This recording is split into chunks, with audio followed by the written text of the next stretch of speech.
The timid boy was forcefully sent by his parents to the most notorious delinquent academy. He thought he would soon face campus bullying.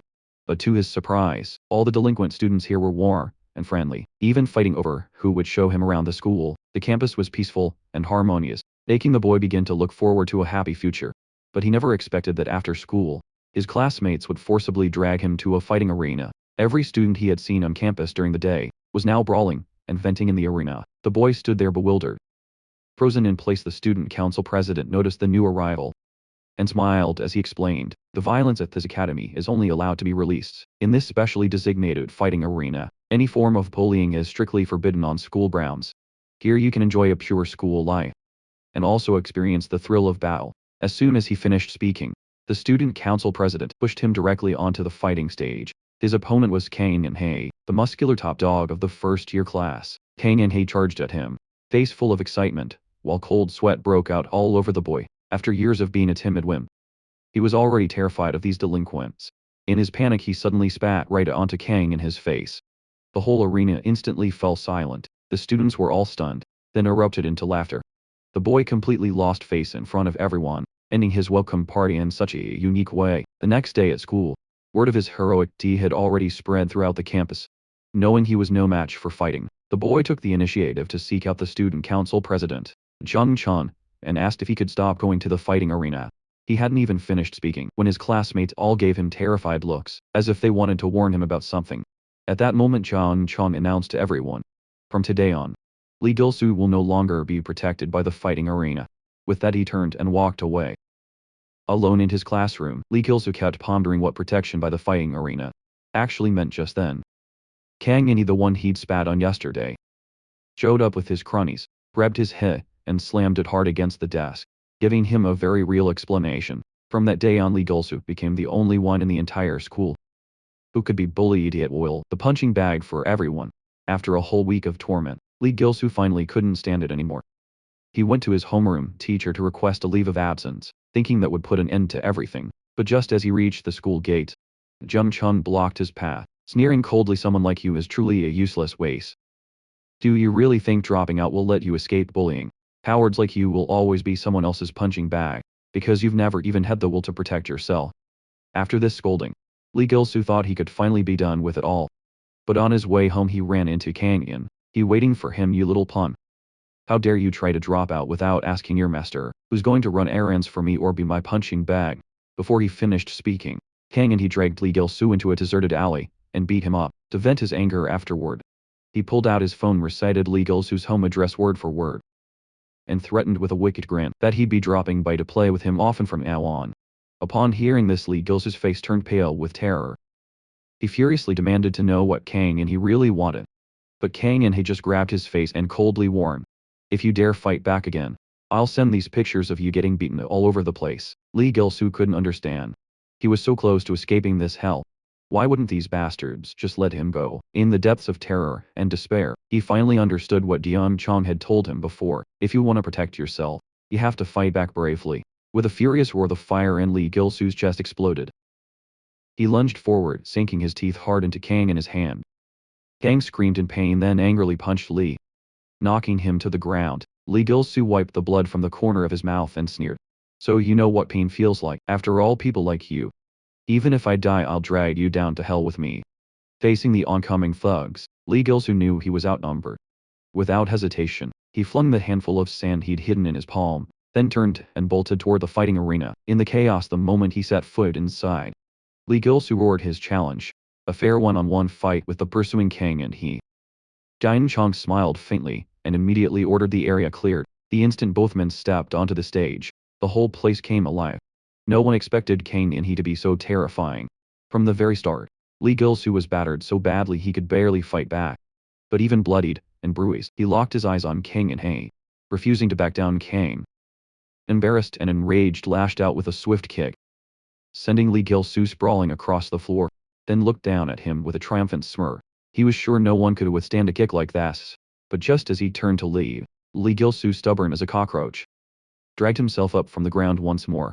Kang In-hye, losing patience, clenched his fist and warned, "Stop trying to act tough. If this keeps up, I really will beat you to death." Lee Gil-soo gritted his teeth, Compared to what I've been through before, this pain is nothing at that moment. He suddenly rushed forward, grabbed Kang and he in a bear hug, and slammed him to the ground, raising his fist to strike, but unexpectedly, Kang and he twisted free, and landed a heavy blow of his own. That punch is way too slow. When do you think you'll ever land a hit on me? Hearing this, Lee Gil-soo's rage boiled over. He might not have the strength, but he had the will to fight to the end. Without hesitation, he lowered his head and rammed straight into Kang in his skull. Caught off guard, Kang in Hai was furious. He lashed out with a kick, sending Lee Gil-soo flying again, then glared at him through clenched teeth. He was ready to put an end to this farce as quickly as possible, but just then a flash of red flickered in Lee Gil-soo's eyes. He suddenly realized that the bullies he'd always feared weren't so terrifying after all. How laughable he'd let these losers push him around for so long. Shame and anger twisted inside him. He raised his fist to strike back, but in the next instant Kang and his fist crashed into his jaw. Lee Gil-soo hit the ground hard and lost consciousness. When he came to, he saw Jang Chung waiting by the fighting arena. Pen Jang Chung told him that this would be his last chance. After his suspension, Lee Gil-soo would be banned from the fighting arena. Lee Gil-soo fell into deep thought. His cowardice had always made him a target for bullies. Even after transferring here, he was still toyed with by Kang and he. Without hesitation, he shouted to Jang Chung, "I've decided not to suspend my studies. Please teach me how to become strong." Jang Chung grinned widely. Training the weak is also the duty of the student council president. No sooner had he spoken than he suddenly punched Lee Gil-soo in the stomach. Watching Lee Gil-soo's pained expression, Jang Chung sneered, "He can't handle just this much. The training has only just begun." The next day, Lee Gil-soo returned to school clutching his still aching stomach. Recalling Jang Chung's instructions from the night before, come find him whenever he had free time, a sense of dread weighed on his heart. And just then he ran into the person he hated most. Kang In-hae. To make matters worse, Kang In-hae even threatened him, "Don't get cocky or next time I really will kill you." That sentence instantly ignited the fury in Lee Gil-soo's chest. He made a silent vow to become stronger, to crush these scum with his own hands. The bell rang for the end of class, just as Lee Gil-soo arrived at the rooftop to start his training. Jang Chung landed another punch that made him cough up blood. From that day on, Lee Gil-soo was beaten up hundreds of times every day. Even when he was so dizzy he could barely stand, giving up never crossed his mind after being ambushed last time. Kang In-hae often went to the fighting arena to lie and wait for Lee Gil-soo, but never managed to catch him. To Kang In-hae, this was as good as admitting defeat. So a malicious idea took root. If Lee Gil-soo wouldn't play the punching bag, he'd use the rule that forbade declining fight invitations, to drag all those onlookers into the fray, making the fighting arena his own playground. Meanwhile, completely unaware, Lee Gil-soo trained hard by day and pushed his physical limits by night. Desperate to return to the arena and take on Kang In-hae in a fair fight. Just then, a motorcycle suddenly sped toward him, grazing his arm moments later. A gang of bikers blocked his path. Their leader, a man in black with his hands in his pockets, strode forward. "You've damaged my beloved bike. Let's make it cheap, just pay 6 million. Lee Gil-soo stared at him in disbelief, eyes wide before he could protest. The man in black smashed a fist into his face. As the threats continued, Lee Gil-soo suddenly realized he wasn't the slightest bit afraid. He flung the man's arm aside and without hesitation swung a punch straight at the guy's face. If he could face monsters like Jang Chung, thugs like these were nothing. But in the next instant his wrist was gripped in a vice-like hold. The man in black sneered as if to say, "Is that supposed to tickle me?" Lee Gil-soo's face froze in shock. In his panic he started flailing wildly. All he'd learned lately was how to take a beating. He had no idea how to fight back. Within moments he was subdued by a flying kick from the man in black. The guy even slipped on brass knuckles, raising his fist to teach Lee Gil-soo a harsh lesson. Despair washed over Lee Gil-soo.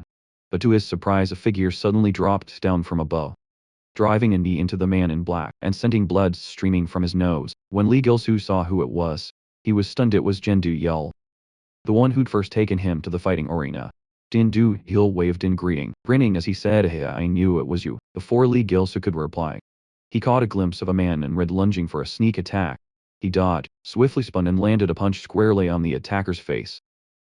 At that moment, the biker suddenly noticed that Jin Do-yeol was wearing the Yukman Gwanun High School uniform. Sensing things had gone awry, the leader quickly gathered his crew and retreated, cursing as they went. "Just our luck running into someone from Yukman Gwan today." After saying this, he hopped on his motorcycle and sped off, leaving nothing behind but a trail of exhaust. Jin Do-yeol comforted Lee Gil-soo.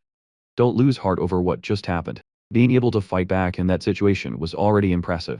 When he found out that Lee Gilsoo was receiving special training from Zhang Chong, he said enviously, "Senior Zhang doesn't teach just anyone. You really have to treasure this opportunity." At that moment, Lee Gilsoo recalled how that group had suddenly retreated, and couldn't help but ask Jan Duyil what was going on.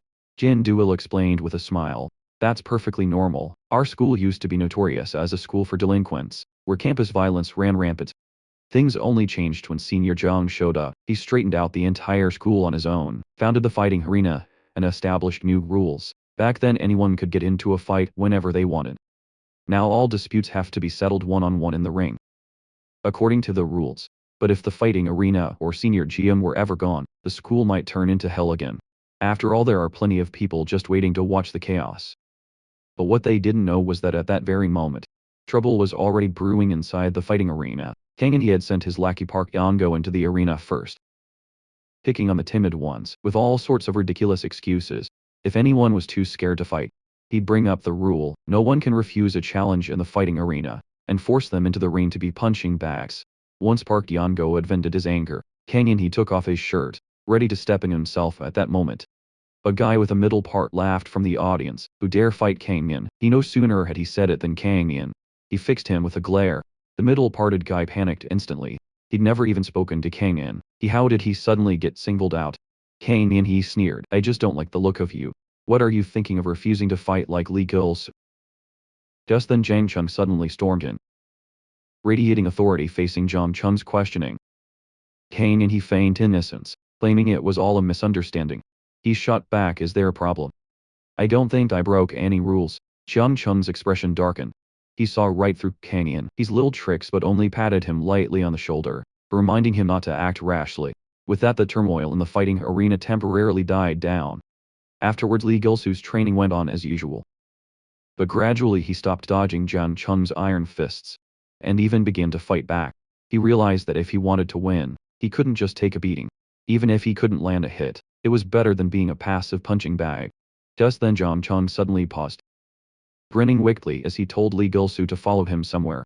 The two of them arrived at an abandoned little hut. Lee Gilsoo pushed open the door and saw a human-shaped punching machine standing in the middle of the room. Zhang Chung immediately assumed a fighting stance. "This is your phase 2 training. Watch closely, I'm only showing you once." He planted his feet shoulder width apart, moved nimbly, jabbed quickly with his lead hand, then twisted his waist to add power. With that he landed a heavy punch on the dummy. The machine instantly began to slow. Lee Gilsoo stared in disbelief, then full of confidence, followed the steps, and threw a punch at the dummy's chin, but to his surprise the score on the machine didn't budge an inch. Zhang Chong followed up with another heavy blow, and only then did the score change from 1 to 2. Pointing at the punching machine, Jian Chong said, "This thing's old and worn out. It only responds if you hit hard enough. So until you reach 9,999 points, don't show your face to me again." After that, during every break, Lee Gilsoo practiced his punches non-stop, and as a result his appetite soared. One day while he was wolfing down bowls of rice, Park Yanmo suddenly showed up. He deliberately slammed his tray down on Lee Gilsoo's head, then pretended to pat him on the back in an exaggeratedly friendly way. Lee Gilsoo was so furious he clenched his teeth, stood up and grabbed Park Yango's arm in a death grip.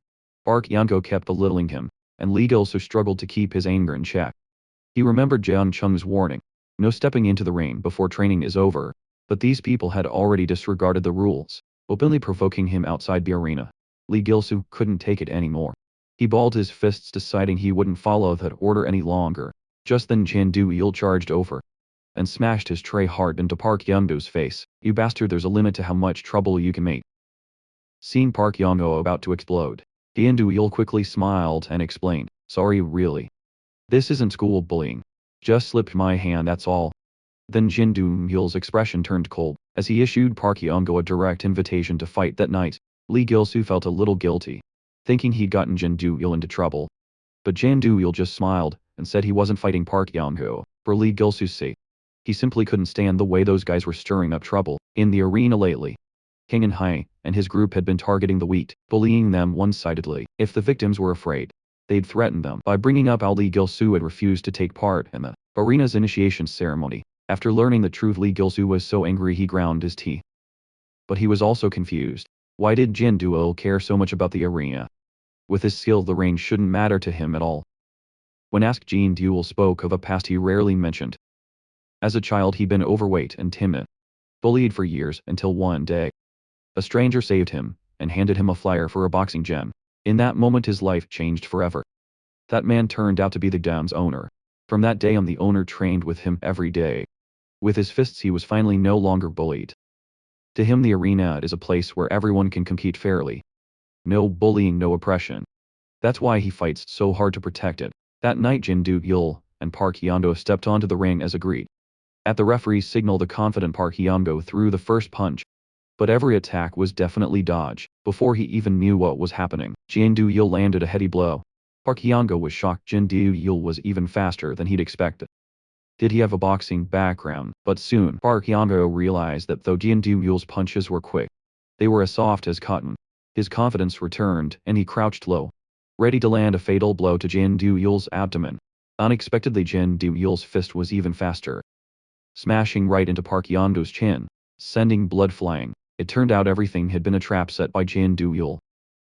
He deliberately hidden his strength, luring Park Hyun-go into underestimating him, then suddenly unleashed a heavy punch. In the stands, Lee Gil-soo was beside himself with excitement. Jin Do-yeol really was impressive, but someone behind him said that Park Hyun-go had never lost before, and that Jin Do-yeol might not win so easily this time. A surge of unease welled up in Lee Gil-soo's heart. Back in the arena, Park Hyun-go launched a wild counter-attack. But no matter what move he tried, he couldn't land a hit. Jin Do-yeol sent him flying with a single punch. Jin Do-yeol's face showed a smug expression, but Park Hyun-go suddenly grinned, staggered to his feet, and sharply lifted his left leg, shifting into a fighting stance. Jin Do-yeol recognized at once that it was a kick. He tried to counter-attack in the same way, but a sudden bolt of pain shot through his leg. Seeing this, he quickly retreated. At that moment, Park Hyun-go's face was alight with excitement. He lifted his leg again and unleashed his strongest kick. Jin Do-yeol felt as if he'd been struck by a steel pipe and crashed hard to the ground. This guy's strength was simply incomprehensible. Park Hyun-go pressed the advantage, and when Jin Do-yeol raised his arms to defend, he was kicked so hard his bones cracked. His fists nearly lost all strength, and he instantly became Park Hyun-go's punching bag. He couldn't find even the slightest chance to counterattack, forced to watch helplessly as that iron-like leg came swinging at him. Again, in the end, Jin Do-yeol completely lost the ability to resist. Just as Park Hyun-go was about to deliver a fatal kick, the referee sprang forward, blocking the attack in time. Inspector Hyo Gun-hag announced with a dark expression, "The opponent has lost the ability to fight. Any further action will be considered a foul." Park Hyun-go could only leave the ring reluctantly, but not without taunting Lee Gil-soo on his way out. "Long time no see, coward. Next time it'll be your turn to get beat up." After this match, Jin Do-yeol felt deeply ashamed, thinking his defeat had only fueled the other side's arrogance. Lee Gil-soo tried to comfort him. "Don't blame yourself. No one expected Park Hyun-go to have a move like that." After taking Jin Do-yeol downstairs to his building, Lee Gil-soo found an excuse to leave in a hurry and headed straight for the little hut. He had to get stronger as quickly as possible. Seeing his friend get bullied while he was powerless to help, that feeling was unbearable. So even if he failed thousands of times, he was determined to succeed. Gradually, Lee Gil-soo noticed that he was too light and lacked strength. Maybe he should widen his stance a little to make his punches more powerful. He needed to find that feeling of swinging all out, like when he was hitting a bat. Sure enough, after landing a heavy blow on the dummy, this time the score changed like never before. So he kept training punch after punch with this technique, fighting from night till dawn until his fists were a bloody mess. At last the score on the machine froze at 9,999. Meanwhile, Park Hyun-go noticed that Lee Gil-soo hadn't come to school that day, and suggested they check on him. To his surprise, Kang In-hae advised him not to bother. Park Hyun-go had just defeated Jin Do-yeol, proving their strength and scaring off all the cowards. If they went after Lee Gil-soo again, it would only make them look petty. Now that they had taken control of the first-year students as planned, it was time to take the next step. Well, long time no see, seniors. Funsokyu of the third year, looks sullen. "What are you little punks up to?" Kang In-hae grinned broadly. "Of course we're just little punks. You guys were legends during my brother's time. But now, after being overthrown by Jong Chun, you're forced to hide in the back streets like old men." Publicly mocked Sun Se-kyun was so furious, he grabbed Kang In-hae by the throat. Kang In-hae calmly explained, "I only said it because I thought it was a shame back then. You were fighting all alone. But now things have changed." Now Kang In-hae had already begun quietly gathering forces, preparing to destroy the fighting arena once and for all. But when Jun Chong faced Hyo Gun-hang, the discipline captain, accusing Kang In-hae of maliciously breaking the rules, He only looked helpless in his eyes. Rules were rules, even if he took charge of the arena. It would be hard to restore things to how they were just. Then his phone suddenly rang. It was Lee Gilsoo calling. To his surprise, Cheng Chom rushed straight to the little hut, thinking Lee Gilsoo was about to give up. But when he saw the score on the boxing machine, he felt a long-lost sense of shock, even faster than I imagined. Lee Gilsoo wiped the sweat from his face, saying he had no more time to waste. Jan Chong grinned. Then let's move on to the next round of training. But you better be mentally prepared. What comes next will be even more dangerous than before. Before he could finish his sentence, Lee Gilsoo suddenly collapsed into Jang Chum's arms, and immediately fell into a deep sleep. After a full day's rest, Lee Gilsoo followed the directions to a construction site. As he cautiously took in the gloomy surroundings, Zhang Chung suddenly appeared behind him, his face serious back when Yuk Mun-guan was trying to dominate. They made a lot of enemies. One of them is Jinsang High School, which hangs out here. Hearing this, Lee Gilsoo felt as if he'd been struck by lightning. He hadn't expected Zhang Chung to bring him straight into enemy territory. Seizing the moment, Zhang Chung slammed the iron door shut, even locking it, and said with a mischievous grin, "The door on the other side is open. See if you can make it out by yourself. There's no better teacher than real combat."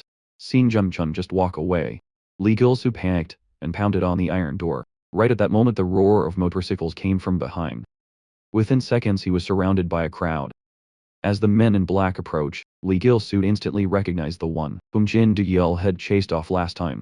This time the man carried a pair of brass knuckles and sneered, "Loser. You're not getting away this time." With that, he grabbed Lee Gilsoo's head and taunted him by rapping his face with a fist. But before he knew it, Lee Gilsoo fell into a fighting stance and landed a light punch on him. While the man in black was still stunned, Lee Gilsoo followed up with a heady blow that sent blood streaming from his nose. Just as Lee Gilsoo was starting to feel confident in his fists, the man snapped back to his senses and counterattacked, landing a punch on Lee Gilsoo's head. But at this level, it was nothing more than a tickle to Lee Gilsoo. He swung back, sending the man in black flying. Seeing their boss get beaten, the lackeys rushed forward, only to be met by Lee Gilsoo's fist, which sent them flying 3 meters away. The man in black lay on the ground, badly wounded, unable to comprehend how the loser he used to pin down had become so strong in just a few days. He stared at Lee Gilsoo, who was only slightly out of breath at that moment. The gang's female ringleader, undaunted, started cursing at Lee Gilsoo. Her thunderous voice quickly summoned a large group of her cronies. Dozens of fierce gangsters closed in, making things tricky for Lee Gilsoo. But soon he came up with a brilliant idea. He snatched the man in black's beloved motorcycle, twisted the throttle to the max. While the gangsters were still stunned, he charged out on the bike, then let go in the middle of the crowd, sending the motorcycle crashing into them. The gangsters scattered in terror at the sudden onslaught. Lee Gilsoo seized the chaos to charge forward, knocking down a thug blocking his way with a single punch, then desperately sprinted toward the back door. He knew all too well that if he wanted to step into the fighting arena and go one-on-one with Kang and his crew, he had to give it everything he had. He absolutely couldn't allow himself to flee in disgrace. So as he passed a building, a thought flashed through his mind. The stairwell could give him a shot at a one-on-one fight. The thugs chased after him up the stairs, only to find Lee Gilsoo already waiting on a narrow landing, ready to strike, thinking he was cornered. The group surged forward all at once, but the one in the lead was knocked down by a single blow. In the cramped stairwell, Lee Gilsoo held the high ground, completely controlling the situation. The thugs rushing up became not only perfect punching bags, but also stumbling blocks for each other. Seeing their fear mount, and his own momentum peaking, Lee Gilsoo prepared to head downstairs and take them out again. But just then a bull suddenly flew from behind, smashing into his head. Immediately after, a purple-haired man leaped down from above, landing a fierce kick that sent Lee Gilsoo tumbling down the stairs. Lee Gilsoo had never expected anyone to be hiding upstairs. He swung back with a punch, but his opponent moved like lightning, landing a kick to his head first. The searing pain told Lee Gilsoo that this guy wasn't just another thug. Seizing the moment, the purple-haired man barked to his underlings, "Take him down in 10 minutes" at his command. The thugs swarmed over, frantically kicking and beating the fallen Lee Gilsoo. But with his near superhuman resilience, their blows barely fazed him. Knowing he couldn't win by brute force, he broke free with all his might and charged downstairs. Just as the purple-haired man was about to leave, Lee Gilsoo lunged, headbutting the man and locking onto his head, then rolled away to finally put some distance between them. The fierce fight had his blood boiling. He dashed out of the building at once. Just as he was about to escape through the back door, a motorcycle suddenly roared up behind him, blocking his way. Even more surprising, The bike was dragging along the black-clad man he knocked out earlier. Facing the Stanley Gil-su, the boss Hwang Hyuk-jin licked his lips and said, "So you managed to take down all my useless men. But you're actually pretty cute. I just love playing with cute things like you." No sooner had he spoken than the thugs Lee Gil-su had shaken off earlier caught up cutting off his escape. The purple-haired man, seeing Hwang Hyuk-jin, immediately greeted him nervously and patted his chest, promising to deal with Lee Gil-su, who trespassed on their turf. But Hwang Hyuk-jin's eyes turned cold as he warned, "He's my prey, you useless lot.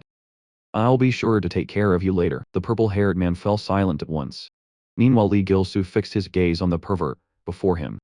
Sizing him up carefully, he was shorter than Lee Gil-su, not as bulky as Jang Chong. Maybe there was a chance decision made. Lee Gil-su charged forward without hesitation. But to his shock, Hwang Hyuk-jin dodged easily and countered, hoisting Lee Gil-su up with his bare hands and slamming him hard to the ground. The blow was brutal. Lee Gil-su spat blood on the spot. But before he could even catch his breath, Hwang Hyuk-jin grabbed him with one hand and yanked him up again. He locked his arms around Lee Gil-su's body, lifted him off the ground, and executed a 180-degree slam, smashing his head against the floor. The intense pain nearly made Lee Gil-su pass out.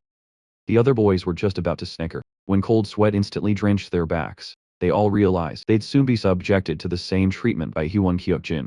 Hwang Hyuk-jin tightened his grip around Lee Gil-su's neck and hoisted him high into the air, but suddenly, Lee Gil-su kicked him in the face and taunted, "You little shorty. Always calling others cute, but actually you're the cutest one here." Hwang Hyuk-jin was stunned. He couldn't believe someone dared to call him cute to his face. The gangsters nearby trembled in terror, convinced Lee Gil-su was about to get beaten to death. Rumor had it that Hwang Hyuk-jin had been bullied as a child for being short, so calling him cutie was strictly forbidden. Otherwise the consequences would be dire. At that moment, Hwang Hyuk-jin suddenly let go and set Lee Gil-su down. Lee Gil-su clenched his fists, ready to strike back, but before he could react, Hwang Hyuk-jin lunged again, pinning him to the ground and locking his neck tightly between his legs. Lee Gil-su struggled to breathe, trapped as if by a giant python, unable to move. Then Hwang Hyuk-jin grabbed his head and rained down blows.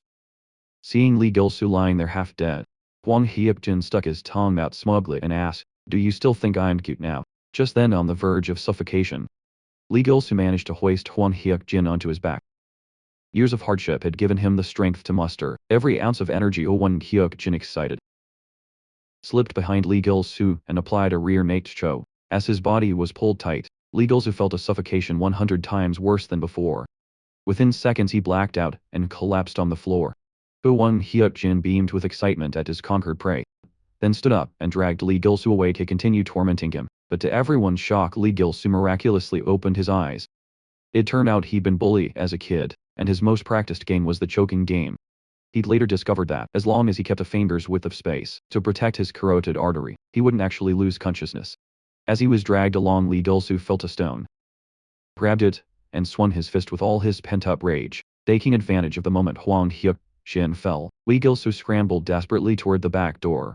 Just as he was about to escape, Hwang Hyuk-jin, furious, charged after him. He was about to be caught again, when suddenly Jang Chong appeared at the door, exuding a menacing aura and blocking the entrance. Like an embodiment of evil, he warned Hwang Hyuk-jin, "If you lay another finger on him, you'll be challenging every student in Yukmun-gwan." Unexpectedly, Hwang Hyuk-jin only grew more defiant. "They've been wanting to fight you for a long time." He stuck out his tongue, brimming with confidence, and charged, only to be met by Jang Chung's fist smashing into his face, sending him flying back into the room unconscious. Watching Lee Gil-su step through the iron gate, Jang Chung smiled with satisfaction. Now only the final special training remained. Remember to find me on the rooftop tomorrow. But the next morning, as soon as Lee Gil-su arrived at school, he saw Park Young-go bullying Jin Do-yel. He rushed forward to block the attack, and unable to hold back any longer, challenged Park Young-go, "Meet me at the arena after school. I wanna fight you." Park Young-go hadn't expected this kid to provoke him so directly. He sneered on the spot, "I'll show you what the real world is like." Night soon fell, and the arena was packed, the atmosphere more electric than ever. On the ring, Park Young-ho had been waiting for a while. Seeing Lee Gil-su still hadn't shown up, he sneered, "Did he get scared and run away?" Just then Lee Gil-su appeared on the ring, his head freshly shaved, a sign of his determination. This boy, once mocked as a wimp, was about to face a Muay Thai master head-on for the first time. Amazingly, he stuck out his butt crazily, inviting his opponent to kick him. Such a bizarre move set the crowd into fits of laughter, but no one realized that Lee Gilsu did this, because when he was kicked earlier, he had sensed something hard, like a pen hidden in his opponent's chin. If he took a direct hit, his bones could break at any moment. Just as he was intently watching his opponent's legs, trying to confirm his suspicion, Park Hyun-go fighter suddenly switched tactics, landing a surprise punch to Lee Gilsu's head. Briefly knocking him out, Park Hyun-go seized the chance, raising his leg high to attack again. But he never expected Lee Gilsu to grab his leg in a death grip. In a flash, Lee Gilsu used his opponent's momentum to slam him viciously to the ground. Seeing the bulge in Park Hyun-go's shin, Lee Gilsu abruptly tore open his pant leg, revealing a steel plate strapped to his calf.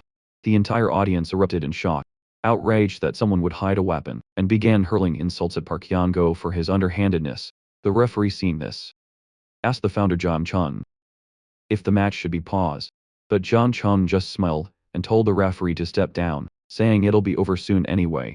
By now, having confirmed his suspicion, Lee Gilsu was furious. He unleashed a savage beating on Park Hyun-go, nearly pounding him half to death. Looking at Park Hyun-go's battered appearance, Lee Gilsu understood the look of despair better than anyone. He too had once been beaten by these thugs until he was like a dog, his eyes full of fear and helplessness. But that week, Lee Gilsu was gone for good. From now on, anyone who bullied him would be completely crushed by his fists. As Park Hyun-go's will broke, Lee Gilsu secured an overwhelming victory to the roar of the crowd. When Park Hyun-go came to, he couldn't believe he'd been taken down by a rookie. He tried to stand only to see his boss, Kang In-hee, walking straight out of the crowd. He wanted to call out, but Kang's cold, indifferent gaze left him frozen. Meanwhile, the audience, seeing Park Hyun-go regain consciousness, began pelting him with trash and stones. But to their surprise, Lee Gilsu suddenly stepped forward, setting aside all grudges, and reached out to help him up. He admitted that, although he wanted badly to beat up the cheating Park Hyun-go, the rules of the arena held him back. For now, he just have to wait for a fair fight.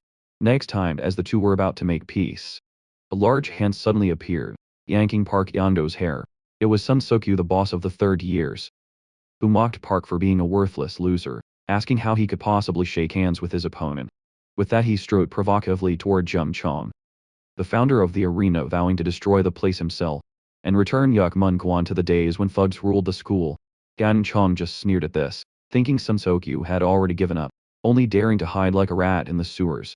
Since he still dared to challenge him, Jain Chong was ready to shatter Sun Sokyu's unrealistic fantasies. Once and for all, the two stepped onto the ring as opponents, and the crowd below instantly went wild, buzzing with excitement. Lee Gilsu, puzzled, asked Jin Du-il out of curiosity, and only then did he learn that before the fighting arena was founded, Sun Saki was the only person who could challenge Jin Chong for the title of Manhwa's strongest. As soon as Sun Saki finished warming up, he suddenly charged forward, launching the first attack. In an instant, the collision of their strengths sent out a massive shockwave, blasting the nearest spectators clear off their feet. When the dust settled, Sun Saki realized he hadn't even touched a single hair on Jung Chong's head. Enraged, he exploded into a flurry of attacks. Lee Gilsu was amazed to see that despite Sun Sokyu's massive build, his movements were lightning fast. He couldn't help but ask Jin Du-il with worry, what would happen if Senior Jung Chong lost? Jin Du-il's expression grew solemn. He said that the fighting arena might be dissolved, and Manhwa would once again become a living hell. After all, Sun Sokyu was the right-hand man of Kang In-hee. No sooner had he spoken than Sun Sokyu, frustrated by repeated failures, began to lose control with all his strength. He struck with his palm, and for the first time left a bloody mark on Jung Chung's face. Sensing victory was near, he immediately unleashed a ferocious barrage, every blow landing squarely on Jung Chung, then followed by a heavy punch that sent Jung Chung crashing to the ground. The sudden reversal made Lee Gilsu's heart race, and even the always calm Jin Du-il started to panic. Rumor had it that Sun Sekyum's advantage was his raw power, while Senior Jung Chung was famed for his technique. But now, it seems Sun Sekyum was overpowering Jung Chung in every aspect. At that moment, Sun Sokyu grinned smugly to himself, surprised that those little pills he'd been given had really made him feel reborn. Drunk with his own success, he raised his massive leg high, ready to finish Jung Chung off with one final blow. Just then, a heavy fist suddenly smashed into his face. Sun Saki was sent flying by Jung Chung, crashing into the fence before he could react. Jung Chung pressed the attack like a hurricane, landing a crushing blow as his aura exploded outward, exuding an overwhelming presence. Only then did Sun Sokyu realize that Jung Chung had deliberately lured him into letting his guard down, but it was already too late. With Zhang Cheng's final strike, Sun Sokyu was instantly sent flying out of the ring, cutting a shockwave through the crowd, and after hitting the ground, he lay motionless, immediately passing out. The audience erupted in cheers at the sight, but Zhang Cheng turned away with a grave expression, blocking Park Yango, who was trying to sneak away in the chaos. With an air of authority, he declared that since Park had broken the rules, he would have to accept the punishment he deserved, and ordered Park Yango to get down and take his beating. With that, he brandished an iron rod. Park Yango was so terrified at the sight that his soul nearly left his body. If a monster like Zhang Cheng beat him with an iron rod, he was sure he wouldn't survive. In his panic, he forgot all about his dignity, dropping to his knees and begging for mercy, swearing he hadn't broken the rules on purpose, promising it would never happen again. But Zhang Cheng was unmoved, ordering him once more to get down immediately. With no choice left, Park Yango clung to Zhang Cheng's leg and wailed, pitifully explaining that he'd been bullied since childhood, that he only strapped steel plates to his legs to protect himself, and begged Zhang Cheng to forgive him this time since he was a victim. Seeing Zhang Cheng suddenly bend down, Park Yango thought he was about to be forgiven, only to find Zhang Cheng even angrier. "You brat, I told you to get down." At that shout, Park Yango collapsed to the ground in terror. Crying uncontrollably, he had never encountered someone so frightening. Zhang Cheng raised the iron rod high, and the steel pipe came whistling down. Park Yango's fear reached its peak, and he actually weighed himself. Seeing this, Zhang Cheng paused, holding back his hand, and only issued a cold warning, "This kind of mercy won't come a second time." With that, he stomped his foot and shouted to the whole crowd, "All of you listen up today. You should all understand what kind of place the fighting arena is.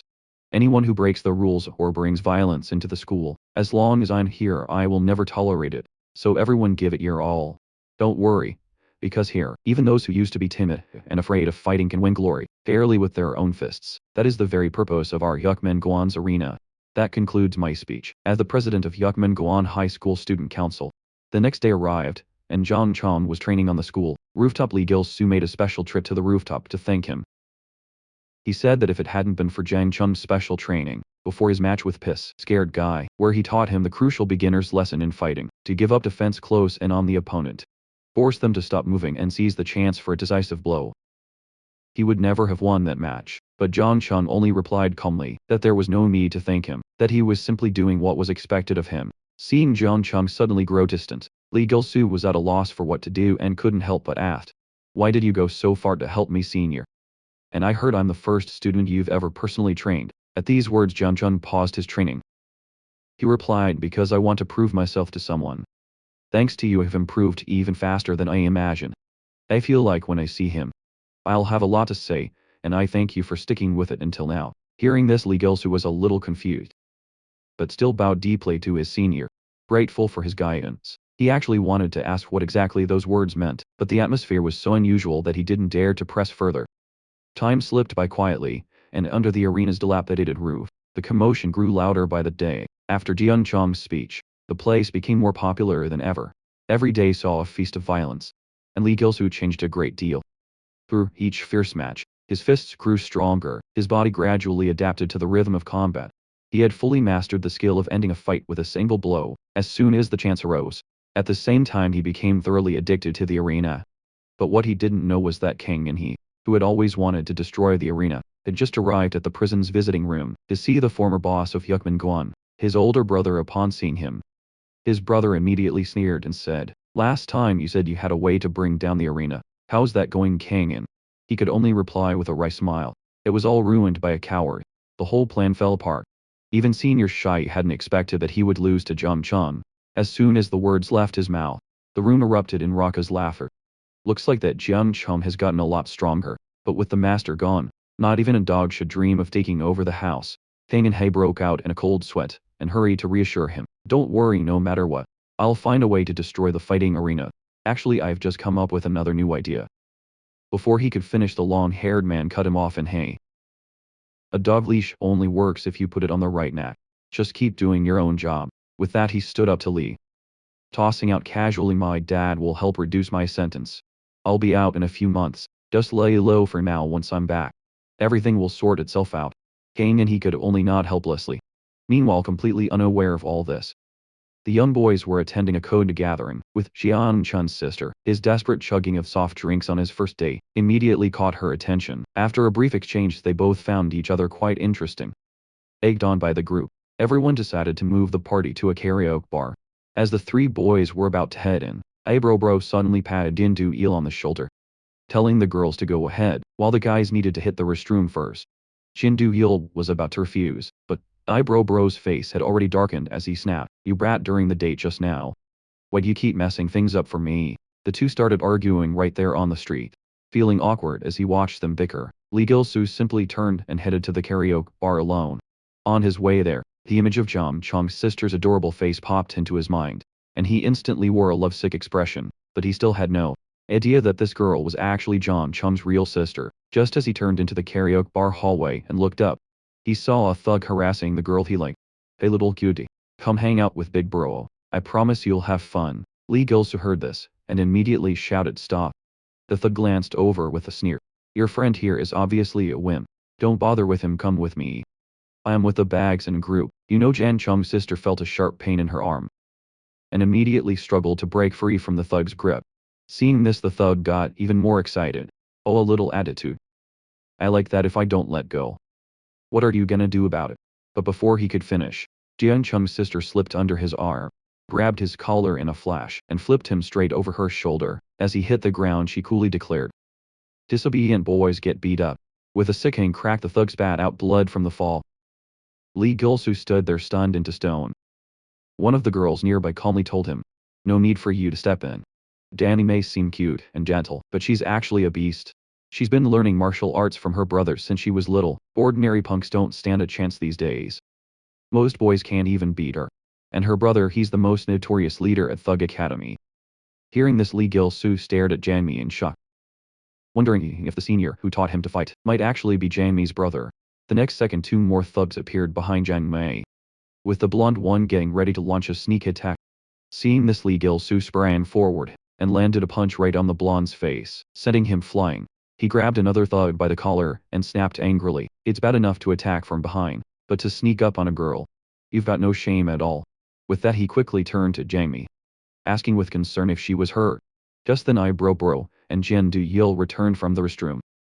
Jan Mi's best friend pointed behind her, her voice trembling with indignation. They were almost bullied by a gang of thugs just now. Everyone looked in the direction she pointed, only to find that the group had already fled. Once everything was over, Lee Gil-soo transformed into a gallant protector and escorted Jan Mi home. Along the way, she was praised for his impressive fighting skills. Lee Gil-soo explained shellily, "It's all thanks to Senior Jang Chong. He's been teaching me." He had barely finished speaking when Jang Mi stared at him in shock. "So you the one my brother's been talking about all this time?" Lee Gil-soo was stunned, unable to believe that Jang Mi was actually Jang Chong's little sister. Did that mean all his embarrassing moments had been reported to her brother? Just then, Jang Mi suddenly handed him her phone. "From the moment my brother started talking about you, I thought you sounded interesting. Let's keep in touch from now on." Lee Gil-soo took the phone, his face instantly turning red. He never imagined his goddess would actually ask for his contact info. The very next day at school, Lee Gil-soo walked around hugging his phone like a lovesick fool, chatting non-stop with Jang Mi whenever he got a free moment. Suddenly, a commotion drew his attention. He saw Park Yeon-ho, the guy he'd beaten before, kneeling on the ground begging the boss Kang In-hee for forgiveness.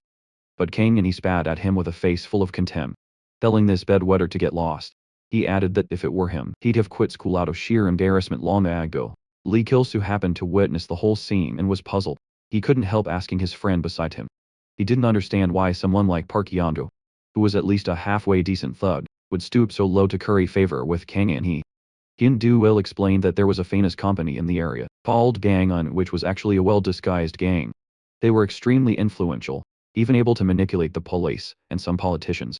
Kang In-hee, it turned out, was the second son of the gang boss at Gangun, a ruthless figure born and bred for the underworld. After hearing this, Lee Gil-soo was dumbfounded. No wonder Kang In-hee could throw his weight around at school. Evening came quickly, and Jang Mi finished her shift and was getting ready to head home. Suddenly, a woman ran over crying for help and threw herself into Jang Mi's arms, saying a group of strange men had been chasing her and trying to take advantage of her. Jang Mi offered to call the police, but the woman dragged her deep into an alley, insisting they needed to hide first. The next second, the gang of thugs suddenly appeared, blocking the mouth of the alley. Jang Mi immediately shouted at them to get lost, telling them to stop harassing innocent people, but just then the woman behind her pulled out a stun baton and jabbed it hard into Jang Mi's lower back. With a smug grin the woman said she just played a little trick. This gullible girl was so easy to fool. When Janmi realized the woman was working with the thug, she clenched her fists in fury, but after being shocked her body wouldn't even move. Let alone fight back. The thugs all broke into lettuce grins. The one with a scorpion tattoo on his face. None other than Begzan Group Kedri Hanjay, who bared his fangs, and said, "Hey pretty girl, wanna have some fun with Opa?" At that moment a familiar face leaned in. Picking up the thread I told you before. I'm with Begzan Group but you had to mess with me. Now watch how our boss deals with you. Only then did Jangmi realize that it was the same group, who had harassed her before, coming back for more trouble. Hanja who suddenly snatched up a wooden club, brandishing it viciously as he prepared to take revenge. Sensing the danger, Jangmi forced herself upright, mustering every ounce of willpower as the club came swinging down. She just managed to dodge to the side. The woman nearby was surprised by this. Not bad, you've got some moves. But a pretty toy can be played with a few more times. No problem with that. She fired up the stun baton again, shocking Jangmi into unconsciousness. She even tapped him a few more times, making sure she was truly out. Then she pleaded with Han Jiaho, asking to let her have Jangmi to teach her a lesson. But to her surprise Han Jiaho's eyes suddenly turned cold and vicious. "Did you think I was just letting you have some fun? This woman is valuable, no one touches her." With that he turned to his underlings, ordering them to stuff Jangmi into a sack, and take her back to their secret base immediately. Just as they were about to move, a shadow burst onto the scene. The newcomer swung a fist, sending one of the thugs flying. Everyone was stunned. Lee Gil-soo stood there, face dark, eyes locked on the game. He was here because half an hour earlier, Janmi had told him she was going out to sing. Lee Gil-soo had wanted to go with her, but the next moment she sent him a bizarre message. He sensed something was wrong and raced over like a madman, only to arrive just a moment too late. At that moment a thug in red shouted from the crowd, "Boss! It's this guy he messed with us at karaoke bar last time. And he's a student from Yukban Guan." Hearing this, Han Jia, who grinned wickedly, his face full of malice. He had been looking for a chance to deal with a troublemaker from Yukban Guan, never expecting his target would come straight to him. A chubby underling rushed forward, eager to prove himself. But Lee Gil-soo slipped past his attack with ease, landing a punch that sent the fat guy spitting blood. Next, with thugs attacking from both sides, Lee Gil-soo slammed one aside, then blocked a flying kick with his forearm. He ducked low, and drove a punch straight into his opponent's chin. He realized these guys were even weaker than those at Yakmon Guan. No matter how many came at him, he could still win. But just as he sent the man in red flying with a kick, a wooden club suddenly came crashing toward him. If not for his quick reflexes, Lee Gil-soo's face would have been shredded by the club spikes. He instantly realized this blonde thug was ruthless. He'd have to be careful, so instead of charging in, he patiently waited for an opening as his opponent pressed the attack. The moment he showed a weak spot, Lee Gil-soo sprang up, shattering the club with a kick, and then unleashed a flurry of punches, driving Han Jiaho into a narrow alley. But just as Lee Gil-soo focused all his attention on the fight, Han Jiaho suddenly stuck out a foot and tripped him. Lee Gil-soo lost his balance and toppled right into a woman's arms. The awkward pose lasted a full 2 seconds before he realized what had happened, and hurriedly explained it wasn't on purpose. Unexpectedly, when the woman saw him looking shy, she actually found it adorable.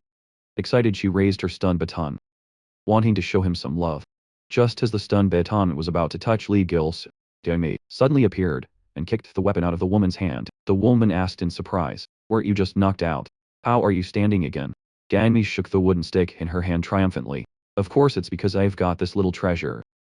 Turns out when Han Jae, who attacked her with the stick earlier, a broken piece of wood had happened to fall right where she could find it. Before the woman could make another move, she quietly hidden the stick under her clothes, using an insulator to block the current. Right after, Lee Gil-soo and Jang Mi immediately decided to join forces against the gang.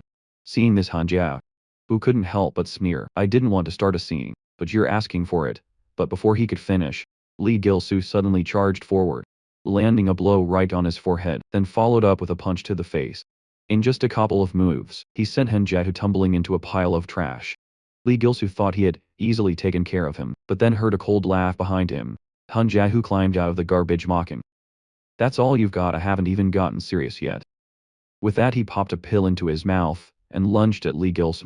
With a burst of speed, Han Jia, who swung his fist hard, catching Lee Gil-soo off guard. He took a knee to the chin and immediately turned into a punching bag, his face getting pummeled out of shape. Just as Han Jia, who was sure of his victory, he suddenly noticed Lee Gil-soo frozen in place. Before he could react, Lee Gil-soo grabbed his throat in a flash. taking the chance to hammer his fists into Hen's stomach, again and again, watching Han Jiaho dangle in his grip like a helpless Jay. Lee Gil-soo didn't hesitate. He slammed his head into Han's with a vicious force. Enraged Han Jiaho grappled with him, and the two became a flailing tangle. He never expected this guy to fight even harder than someone on drugs. Finally, with a furious roar, Lee Gil-soo clenched his fists and sent Han Jiaho flying several meters with a crushing blow. Then looking down at the unconscious Han Jiaho, Lee Gil-soo spat out a bloody glob. Idiot. Did you really think I was your punching bag? No sooner had he finished speaking than Janmi's applause sounded behind him. Nice job finishing things up. Before Lee Gil-soo could react, Janmi grabbed the woman by the collar, her expression dark as she demanded to know why she'd lied to her. Terrified, the woman waved her hands frantically, explaining that she only done it for the money Bags and Group had paid her. The moment he heard the words Bags and Group, Lee Gil-soo understood everything. So back at the karaoke bar, they'd already gotten into trouble with this group. Determined to get to the bottom of Bags and Group, Lee Gil-soo threatened the woman if she didn't come clean, she could forget about leaving a lie.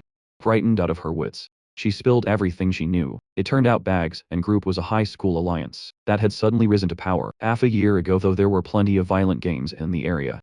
All the big names were scrambling to join Bags and Group, making them grow rapidly at that time. Anjad, who bribed her to lure Jiang Mei as part of his plan to catch a few students from Yukmun and earn a chance to join the Five Dragons. Because the Bags and Group had already taken over most of the schools in the area, only the northern district where Yukmun was located remained. After the woman finished speaking, she staggered to her feet, indicating she had said everything she knew and wanted to leave first, but after just a few steps, her coat was yanked back violently. With a face full of menace, Genmi asked where she thought she was going, saying she hadn't finished speaking yet. Then came a merciless beating. After venting his anger, the two of them went home together. Lee Gil-soo felt deeply guilty about what had happened that night. He believed that Bags and Group's real target was Yukmun, and that the innocent Jiang Mi had gotten dragged in as a result. Fortunately, no matter how arrogant those guys got, they still couldn't beat the Yukmun as long as Jiang Sr. was holding it up. Upon hearing this, Jiang Mi burst out laughing, saying her older brother really was quite special, but Lee Gil-soo was just as cool. Thank you. At this point, I already owe you 2 favors. Lee Gil-soo just smiled knowingly, grateful that he had managed to save Jiang Mi. Meanwhile, somewhere else, Han Jiaho and the others were getting punished one by one, as the ringleader Han Jiaho was kicked to the ground by Guan Tairan, who ranked 5th among the Bags and Group's 5 dragons, and was immediately demoted to an ordinary fighter. Looking at Hanji's face full of despair, Guan Tairan sneered and said, "Fighters are pretty interesting too. See you in the arena at the same time."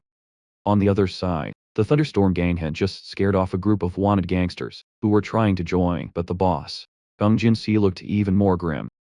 Because of Bags and Group's presence, they couldn't even recruit decent underlings. How were they supposed to survive at this race? It was then that an uninvited guest, Park Yongo, appeared. 2 of the henchmen immediately started cursing, calling him trash, asking how he had the nerve to come back. Park Yongo didn't care at all. Smiling, he said he was there for an interview, and that compared to those cowards who just ran away, he was a much higher level talent. Kang Jin-si strode up, bristling with hostility. "You're shameless. Why should I take back a traitor who walked out on us?" He reminded Park Yongo coldly that he had already failed the character test, but Park Yongo was even more resolute.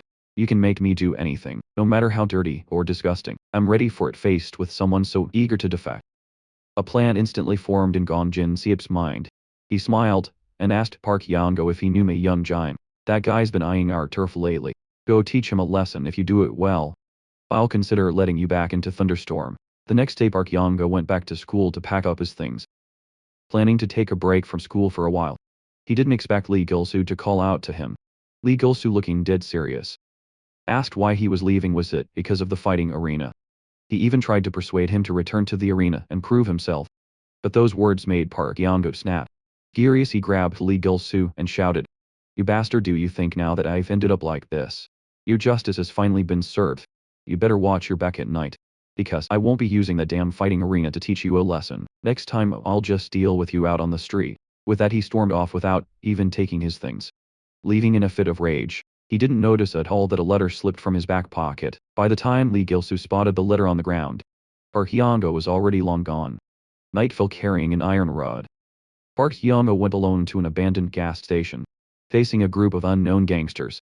He gave them only 2 options: join Thunderstorm or get lost. As soon as the words left his mouth, The thugs started jeering. Heard you used to run with King Jinhai, but now you've been kicked out by them. So you've crawled back to Thunderstorm. With that, two of the thugs swung their wooden bats, planning to teach the street rat a lesson. Luckily Park Yango reacted quickly, blocking their attack, but just then, another thug seized the chance to sneak up, striking hard at his side. Even so, Park Yango caught that move with ease. Looking at these losers, Park Yango launched a flying kick, sending the two of them sprawling. Then he took off his jacket, telling them not to waste time and to come at him all at once. While Park Yango was taking on Mei Young Giant and his gang, single-handedly Kong Jin-sok watched coldly from the sidelines. Picked up a photo of himself, and Park Yango flicked his lighter and burned it. Without a second thought, the truth was from the beginning. Kong Jin-sok never intended to keep Park Yango around. He simply saw an opportunity when Park approached him, and took advantage of it, using Park to eliminate the other factions. If Park Yango lost, it wouldn't cost him a thing. People like that use them, and toss them away without a hint of regret. Meanwhile, Park Yango's fight had ended. He'd single-handedly taken down dozens of thugs. Staring at the barely conscious Mei Young Giant, Park Yango wiped the blood off his face with satisfaction. He'd planned to give them a choice, but now there was no need. He kicked Mei Young Giant hard in the face, sending him rolling as far as possible, telling him never to get in his way again. Not long after, Park Yango returned to Thunderstorm, and rumors quickly spread throughout the school that he planned to go to Yukmungwan and beat up everyone he didn't like. Hearing these rumors, Lee Gil-soo was a little shocked, not expecting Park Yango to drop out so soon, but Jin Do-yeol found it unsurprising. He only came to school to get Kang Jin-hae's attention. Now that he's been kept aside, it was just a matter of time before he left.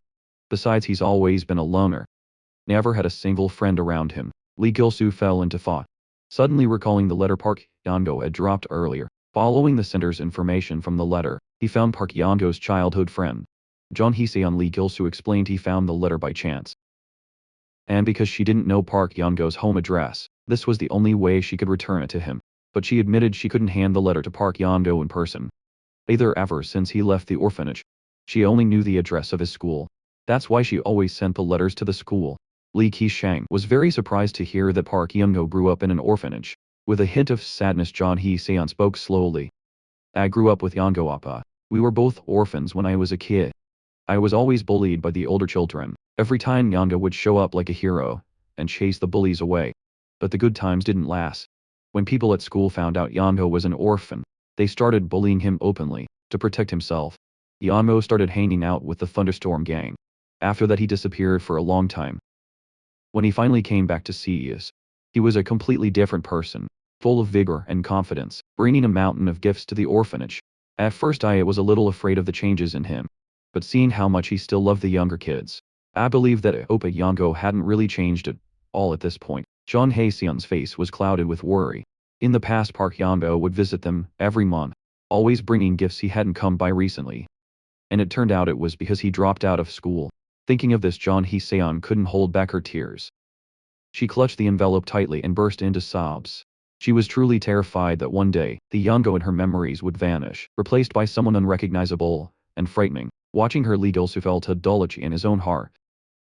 Nighttime on the rooftop of Thunderstorm House.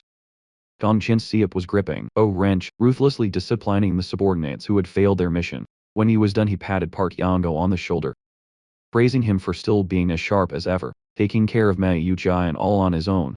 Then he grinned and said, with this, you've paid off your debt of betrayal, but if you want to rejoin Thunderstorm, you'll have to pass even tougher tests. Unexpectedly, Gong Jin-seop changed his mind. Park Yango gritted his teeth in frustration, but this was the only road left for him. Forcing himself to stay calm, he asked, so what do you want me to do? Gong Jin-seop gave a slight smile. Didn't you say you'd do anything? Does that include killing someone? Park Yango froze in shock at these words. Seeing his reaction, Gong Jin-seop suddenly burst out laughing. You actually believed me with that? He flicked his lighter and, shifting the topic, said to Park Yango, what I want you to do is just as bad as killing someone. Set a motorcycle on fire. As he finished, he slapped a thick wad of cash against Park Yango's chest. Just the deposit is several million. You won't get opportunities like this often. As long as you pull this off, you're back in Thunderstorm. Faced with this task, Park Yango was deeply conflicted. If anything went wrong, he might end up in juvenile detention. As he walked torn and uneasy, he unconsciously found himself back at the entrance of the orphanage, where he'd grown up. Just as he was blaming himself for being so foolish, and was about to leave, John Hee-seo called out to him. The two of them went to the swings they used to play on as children. Worriedly, John Hee-seon asked him, "Can't you come back to the orphanage live with us?" Like before hearing this, Park Hyung let out a sigh. Thank you, Hee-seon, but by now it's too late.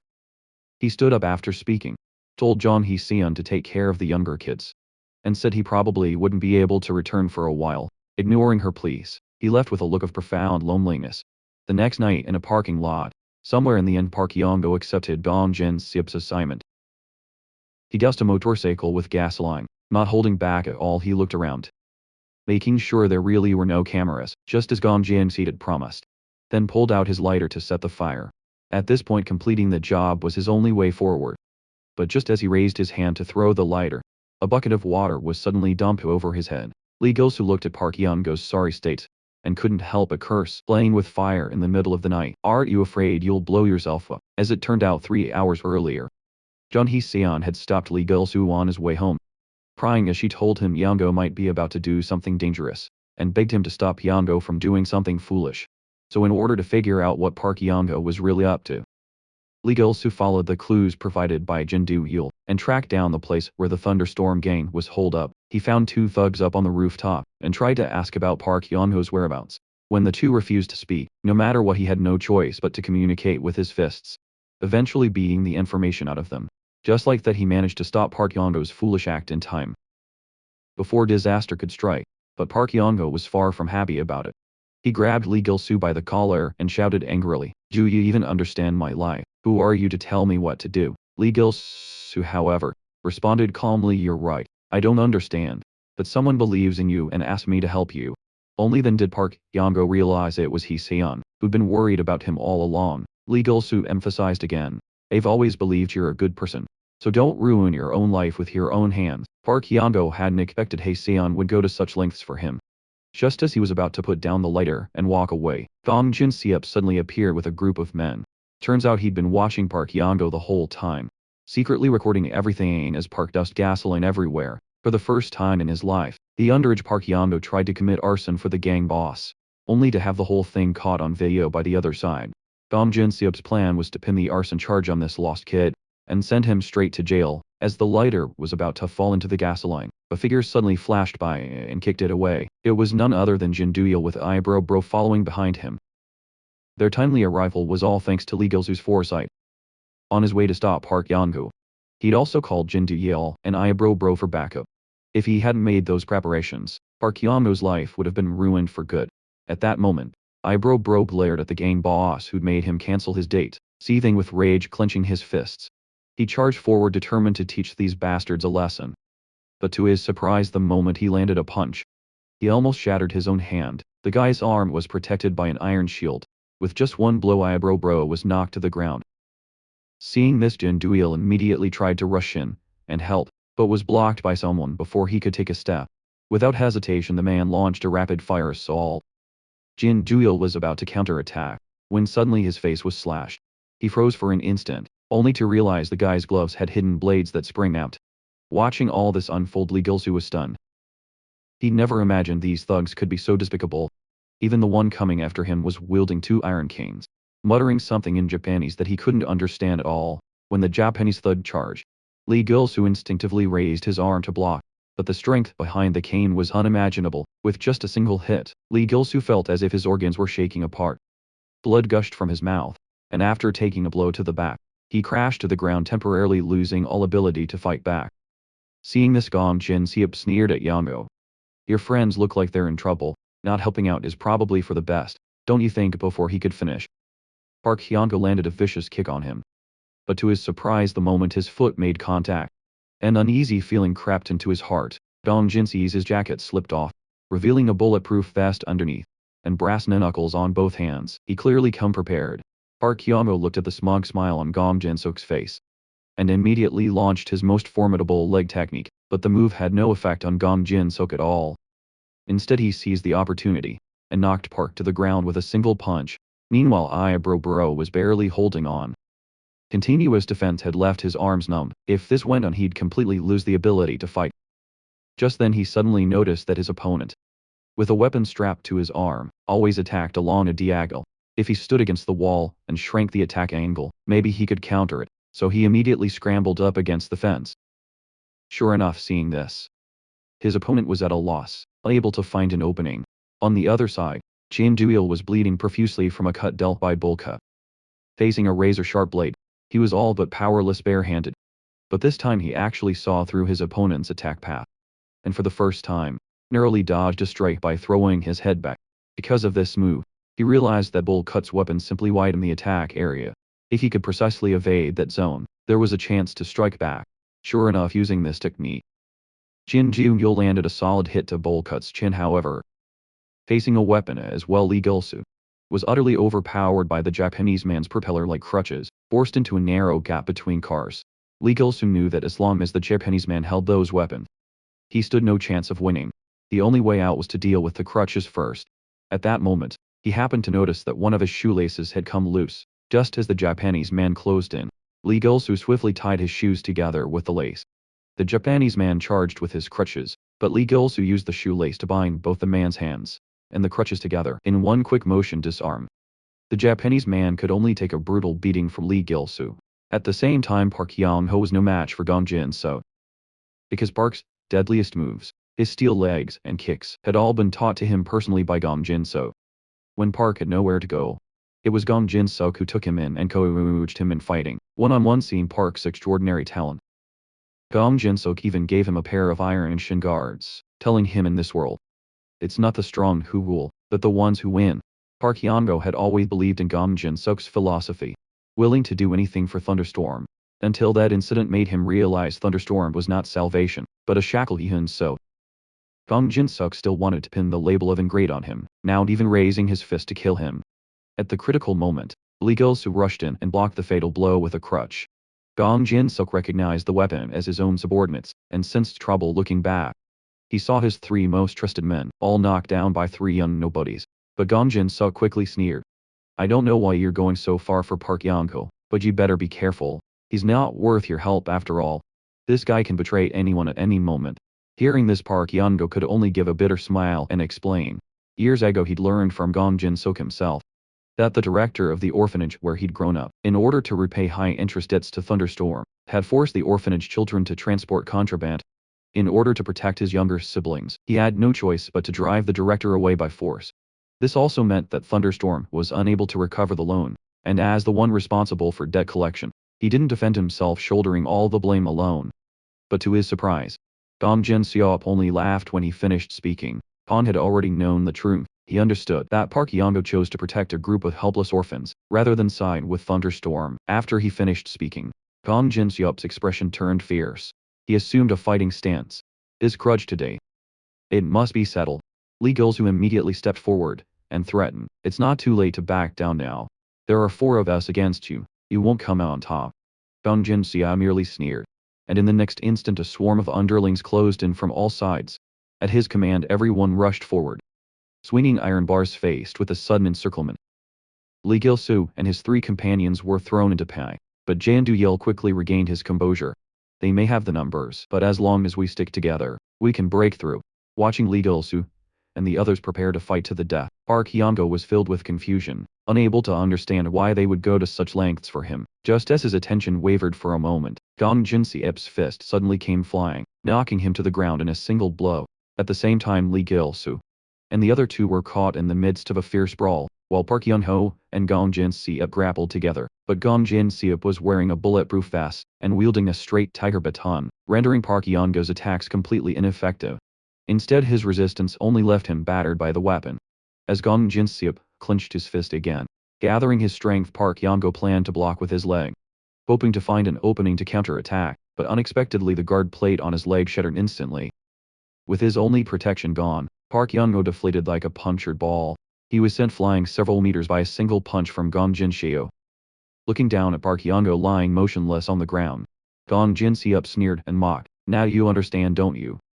Without everything I gave you, you're nothing, you can't do a thing. Hearing this, Park Hyun-go lay on the ground dejected, his will to resist gradually fading away. But at that moment he suddenly looked up and saw Lee Gilsu and the others still fighting back unyieldingly. Despite being surrounded, how could he give up just like that? so he decisively threw away the leg braces that Gong Jin-soo had given him, and chose to fight to the end, relying solely on his own true strength. In Gong Jin-seop's eyes this was nothing short of courting death. He immediately lunged forward, ready to finish Park Yong-go off, but to his shock Park dodged with ease.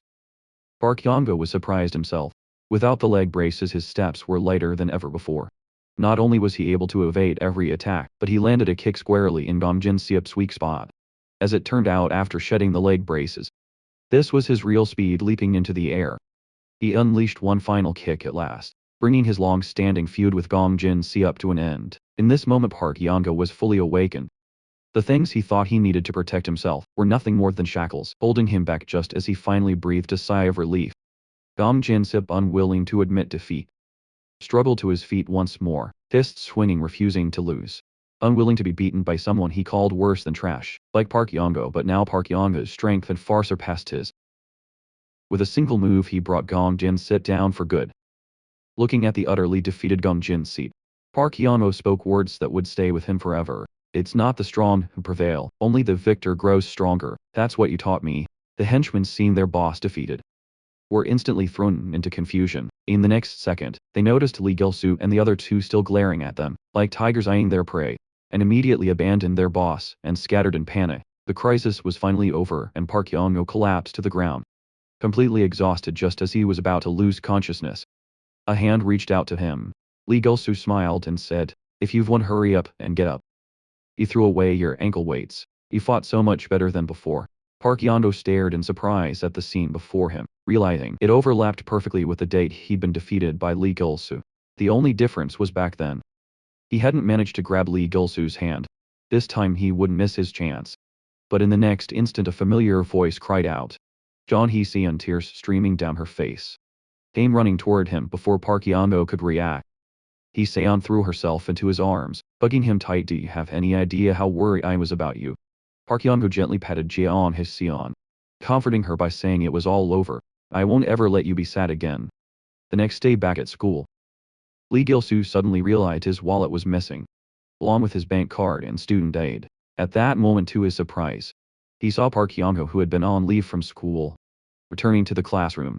In fact, Park Yong-go hadn't planned to come back to school, but last night Hee-seon had begged him through tears, hoping he could return to how he once was. She'd even made a pinky promise with him. Since he'd agree, he had to keep his word. Park Yong-go had barely warmed his seat when came in.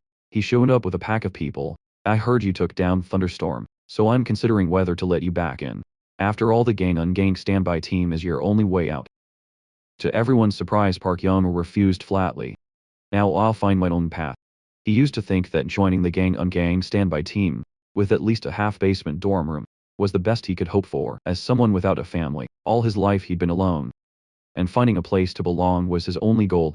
But in chasing that goal he'd lost his way, left with nothing but violence and betrayal. After all the twists and turns, he finally realized the home he'd been searching for had always been right by his side. Watching Hee-seon joke around with the younger kids, Park Yong-go spread his arms wide in happiness and pulled his most important family into a hug. What surprised him was that Lee Gil-soo, Jin Do-yeol and Ibro Bro had all shown up too, as special guests invited by Hee-seon. During the lively dinner, Lee Gil-soo couldn't help but ask Park Yong-go, "Did you sort out the issue with your motorcycle?" Park Yong-go replied, "I'll pay for the damage once I find the owner. I still don't know who it is, but I heard he's a pretty famous student around here." Lee Gil-soo was puzzled. Is he the one who crossed Thunderstorm? Park Yong-go explained it's got nothing to do with Thunderstorm. Thunderstorm couldn't handle it and got retaliated against. It turned out that big gangs like the Gang on Gang often hired Thunderstorm to do shady jobs for them. The motorcycle arson was one of those jobs, and Thunderstorm had been punished by the people who hired him. Rumor had it the group was called the Bagzan Group, a crew of seriously tough customers. After hearing all this, Lee Gil-soo felt a chill run down his spine. He hadn't expected to get tangled up with the Bagzan Group again. Meanwhile, in the parking lot, a crowd had gathered around a motorcycle drenched in gasoline. The insane high school's boss, Won Hye-jin, was so angry that he was practically jumping up and down. "How dare someone try to burn my precious motorcycle? If I catch them, they're finished." No sooner had he spoken than one of his underlings suddenly shouted, having found a wallet on the ground the next day. Lee Gil-soo, worried that Bishun might cause trouble, made a point of asking about Chang Mi's situation. Unexpectedly, he was invited out by the goddess herself. The moment he saw Jamie, whom he hadn't met in ages, all his worries vanished in an instant, because it was his very first date with a girl. He'd spent the night before researching every dating tip he could find online. So today he started by taking Jamie to a beautifully decorated Italian restaurant. After the meal, the two of them went to a dreamy little cafe, where he ordered cakes and sweet drinks, but when it came time to pay, he accidentally spilled a handful of coins all over the floor. It turned out he'd lost his wallet a few days ago, and had no choice but to pay with loose change. Seeing this, Jiang Mi offered to treat him this time, easing the awkwardness in truth. Jiang Mi had asked Li Gilsu out, simply to thank him for his help last time. Once he realized the truth, Li Gilsu felt a pang of disappointment. So it was true, Jiang Mi didn't feel that way about him. No wonder he'd felt her mood was off all along. Not wanting Jiang Mi to feel pressure, Li Gilsu suddenly stood up and apologized earnestly. Actually, this is my first time hanging out with a female friend one-on-one. So I planned all these dating activities. Maybe I didn't plan it well. I'm sorry. Jamie was genuinely surprised when she heard this. You misunderstood, I don't even like Italian food. This is my first time in such a pink girly cafe too. That's why I was so uncomfortable. He smiled and asked, so should we go do something else? Before Li Gilsu could react, Jiang Mi grabbed his hand and pulled him toward the amusement park's giant Ferris wheel. It was the first time Li Gilsu had ever seen Jiang Mi smile so happily. Even though he got so dizzy he was about to throw up, he stubbornly stuck it out. Before he could recover, she dragged him off to the pirate ship, the roller coaster, the drop tower. Not a single thrilling ride was skipped. After one round, Li Gilsu's legs were like jelly. He collapsed onto the ground, completely spent as dusk fell. The two headed home together. Jamie thanked Li Gilsu for keeping her company, saying they could hang out again anytime. Li Gilsu blushed at this, but mustered up his courage to ask her out for next time. But just as he was about to speak, a blinding light swept over them. The owner of the motorcycle had tracked them down, wallet in hand, and without a word, he aimed straight at Li Gilsu. Li Gilsu tried to explain, but the furious Huang Hyuk-jin wouldn't listen, charging at him and insisting he was the one who had doused his bike in gasoline. Seeing this, Jiang Mi rushed forward to stop him, only to be blocked by two of Huang Hyuk-jin's men. Watching as one of them told her to get lost, Jiang Mi lashed out with a sudden kick, landing it squarely on the man's head. She had thought this move would make his opponent back down, but to her surprise, the man was completely unscathed, and even caught the attack directly. At that moment, Li Gilsu saw Jiang Mi in danger. He dashed forward in an instant, but Huang Hyuk-jin grabbed him and slammed him hard onto the ground. Looking at Huang Hyuk-jin's crazed expression, Li Gilsu realized that there was no way to reason with him. Only by defeating him could he escape. With both old and new grudges fueling him, Huang Hyuk-jin launched a fierce barrage of attacks at Li Gilsu. At last, he seized the chance and prepared to unleash his signature chokehold. But to his surprise, Li Gilsu anticipated it perfectly and broke free in a flash. It turned out that, ever since their fight at the abandoned construction site, Li Gilsu had noticed others in the arena using Huang Hyuk-jin's techniques, so he'd already come up with ways to counter them. Still, he had underestimated Huang Hyuk-jin's true strength. In the next moment, his right leg was seized in a vice-like grip, and he was hoisted onto his shoulder, then thrown viciously through the air. Worse yet, he landed straight into the river channel. Struggling to his feet, Li Gilsu saw Huang Hyuk-jin rushing at him again, pressing his head down, intent on making him taste the agony of drowning. Huang Hyuk-jin would never allow anyone to lord over him. As a child, he'd been smaller than his peers, which made him a favorite target for bullies. Do you think he's cute? That was the excuse for endless torment. In a school where strength was everything, he'd been at the very bottom, beaten countless times, until he finally understood to fight monsters. He had to become one, so he began to study fighting techniques best suited for someone of his size. At last, when he gained real strength, he became someone everyone feared. And just as he was brimming with confidence, ready to finish off Li Gilsu with one punch, Li Gilsu suddenly spat water into his eyes, leaving them staining. Li Gilsu seized the chance to break free, climbed out of the water, and once again explained that he really hadn't tampered with the motorcycle. But to Huang Hyuk-jin it sounded like nothing but excuses. Igniting his rage even further, Li Gilsu's heart tightened. If he got caught again, it might be over for him. But in the next second, inspiration struck. Facing Huang Hyuk-jin, who had suddenly pinned him against the wall, Li Gilsu actually taunted him. "Cutie, you're still the same as ever." Not a bit changed those words. Cutie cut deep into Huang Hyuk-jin. He suddenly unleashed all his strength, choking Li Gilsu with a deadly grip. Li Gilsu screamed in pain, but just then he mustered the last of his strength, grabbed Huang Hyuk-jin's arm and shouted with all his might, Attack him now. Hearing the signal, Zhang Mi sprang out, and mustering all his strength, kicked the unsuspecting Huang Hyuk-jin away. Li Gilsu was stunned. He hadn't expected Zhang Mi to be so formidable. But just as the two thought it was over and were preparing to go home, Huang Hyuk-jin climbed out of the water and called after them, "You cuties, was that supposed to tickle me just now?" He finished speaking, completely ignoring their terrified faces, and charged at them, locking Li Gilsu in a chokehold, and slamming him hard against the wall. Li Gilsu had thought he'd made a lot of progress, but his straight punch still did nothing to this monster. Seeing this, Zhang Mi rushed over to help, only to be sent flying by a fierce kick from Huang Hyuk-jin.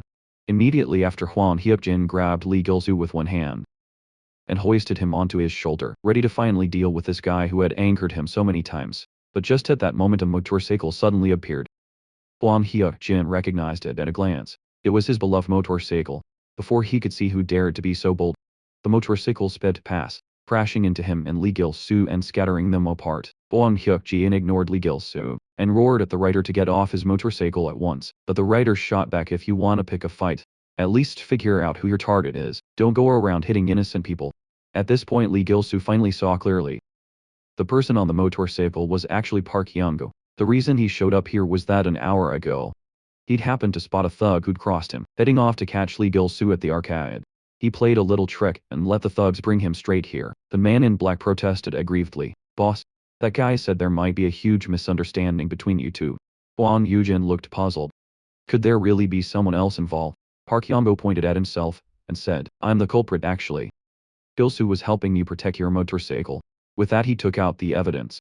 A chat log showing the arson order given by Thunderstorm's boss. Gong Jin Sip. Strictly speaking though, it was actually the bags and group pulling strings behind the scenes. When Huang Hyuk-jin heard the truth, he was in disbelief. He grabbed Park Hyung-go by the collar and demanded a full explanation. After Park Hyung-go explained everything in detail, Huang Hyuk-jin was furious. He never expected those lunatics from the bags and group to go so far. Park Hyung-go asked in confusion, "Who are these people anyway? Just to mess with you they'd even go to such lengths?" Huang Hyuk-jin's expression suddenly turned desolate. The bags and group wanted to unify all the high schools in the area, so they'd schemed to get close to him. Not long ago they'd invited him to a club, slapped a stack of cash on the table and tried to buy his allegiance, demanding he hand over Jinsang High School. They'd even threatened that refusing would bring serious trouble, but he'd refused without a moment's hesitation. Since then, the bags and group had started using violence against Jinsang, leaving the school in chaos. He'd resolved that he would rather die than join those guys, but holding on to the school was getting harder and harder. Besides Yukon and Jinsang, all the other schools had already been taken over by them. Their power had become overwhelming, especially the elite crew. 5 dragons formed by Beg Jiang Group's top fighters. Meanwhile, 4 of the Beg Jiang Group's 5 dragons were gathered at headquarters. One tyrant, ranked 5th among the Bags and Group's 5 dragons, was in a foul mood because Thunderstorm had botched the job. At this moment, the 4th Choi Nam-yoon suggested they just go and destroy Jinsang outright. Maria III immediately perked up at the idea and said there was no need for everyone to get involved. She wanted to have some fun with Huang Hyuk-jin. That cutie herself unexpectedly. The second Tenchi promptly interrupted everyone's impulse, stressing that they had to wait for orders from above. The boss had made it clear no one was to act without permission. Just as Tenchi finished speaking, a figure suddenly pushed open the door. The bags and group's 5 dragons. "It's a pleasure to see you all." Sansokyu followed him inside, glancing around at the opulent surroundings. "This place is as lavish as ever. Looks like business has been good for you guys." Kinshi forced a polite smile. "Well, not at all. We're just barely scraping by." Secretly, however, he slipped a pill into the wine glass, then handed it to Sansokyu, telling him to have a sip to soothe his throat after the long journey. Sansokyu more or less guessed there was something special in the drink, and eagerly opened his mouth, wanting to drain it in one go, but just at that moment Kang and he reached out and stopped his senior. "We're not here to mess around. You need to restrain yourself." Sansokyu had no choice but to set the glass down with trembling hands. The drugs had already made him somewhat addicted. Seeing this, Tenchi gave a cold smirk. "Looks like someone's gotten quite dependent. In that case, let's get down to business." Everyone sat around and began discussing. During the talks, Kang and he kept pressing about stronger drugs. "If we want to defeat Zhang Cheng, we need something with a more potent effect." This completely infuriated Tenchi, who slammed his fist down and shattered the table. "You think our Bagzan group is just a bunch of drug dealers? Watch your mouth."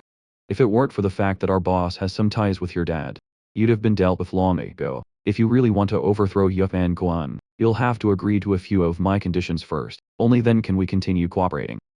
The scene shifts to the next day. Knowing his abilities were lacking, Li Gilsu trained desperately hard, preparing for a future showdown with the Bagsan group. But sheer hard work could only do so much for his physical strength.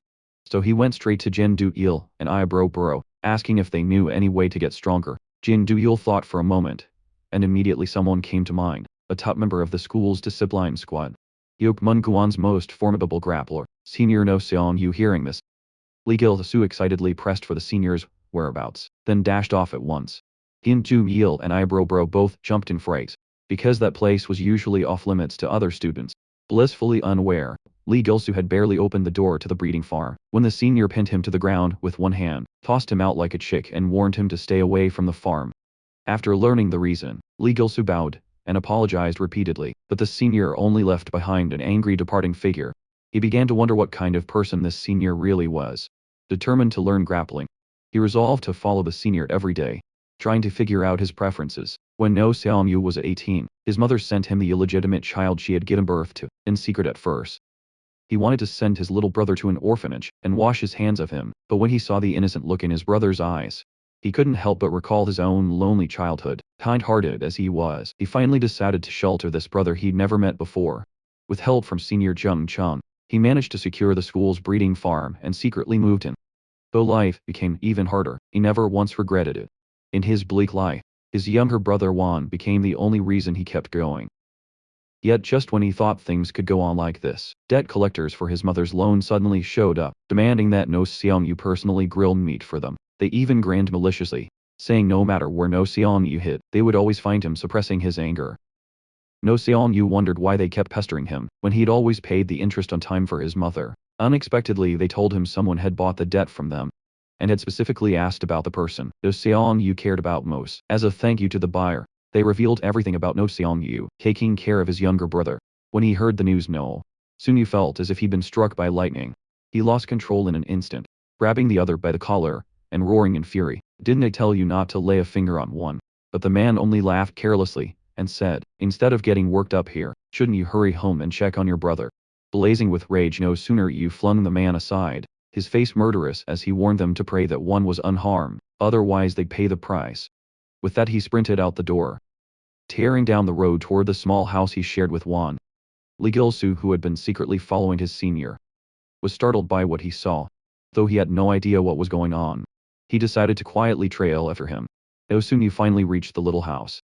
He pushed open the door only to find the room empty. There was no sign of one. He stared in disbelief at the vacant room. Even the loan sharks didn't know about this place. What he didn't know was that his brother had left on his own, to fold a little paper rooster, as a birthday gift for his brother. Chuan had sneaked out to buy some colored cardstock, but just as he was about to head home, someone called out to him, "They kid, we're your brother's friends. Wanna come play with us?" Night fell deeper. No Sunny scored nearly the entire city. At the edge of despair, he thought he heard his brother calling out to him. He turned and there at last was the one he'd been searching for. In that moment, seeing his brother again, No Seong-yu could no longer hold back his emotions. He rushed over and wrapped Juan in a tight embrace. Listening to his brother's explanation, No Seong-yu gently stroked Juan's hair. "Having Juan was enough, don't make me worry anymore." Hearing this, Juan broke into a happy smile. "Don't worry, brother. Your friends brought me here safely." No sooner had he finished speaking than the three thugs from before suddenly appeared. Bags and Group's officer Kim Do-hyuk grinned and said, "Nice to finally meet you. So you're No Seong-yu from now on. When you pay your debt, just hand the money over to Bags and Group. To put it simply, we're your new masters now at this." No soon you understood these were the people who had bought up his debt. But to keep his brother out of danger, he pretended not to believe them, trying to evade them for now. He hadn't expected Kim Do-hyuk to suddenly seize Juan's hand, snatching away the little paper rooster before anyone could react.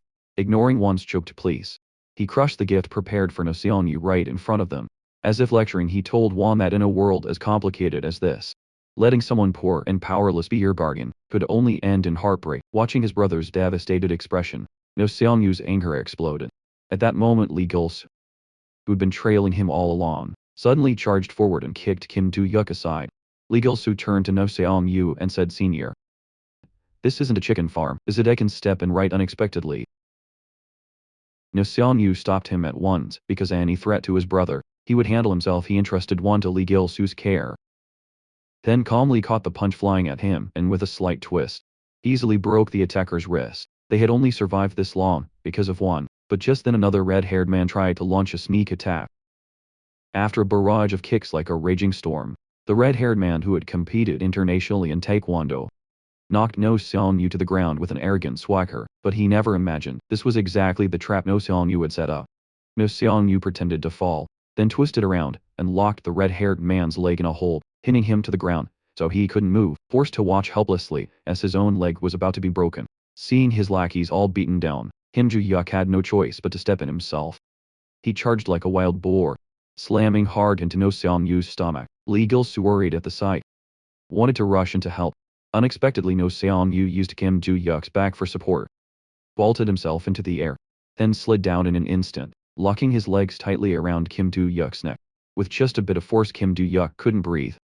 Trapped in place and unable to move, in the end the three defeated guys called their boss to report in. Learning of their failure, Guan Tairen impatiently ordered them to get back to the Colosseum and wait for their punishment. No matter how Kim Ju-yuk pleaded, Guan Tairen simply hung up on him. In truth, Guan Tairen knew well that Kim Ju-yuk was no match for No Sanim. But with the deadline up for Han Jia-hu, whose participation in the Colosseum, the unlucky Kim Ju-yuk had to fill in.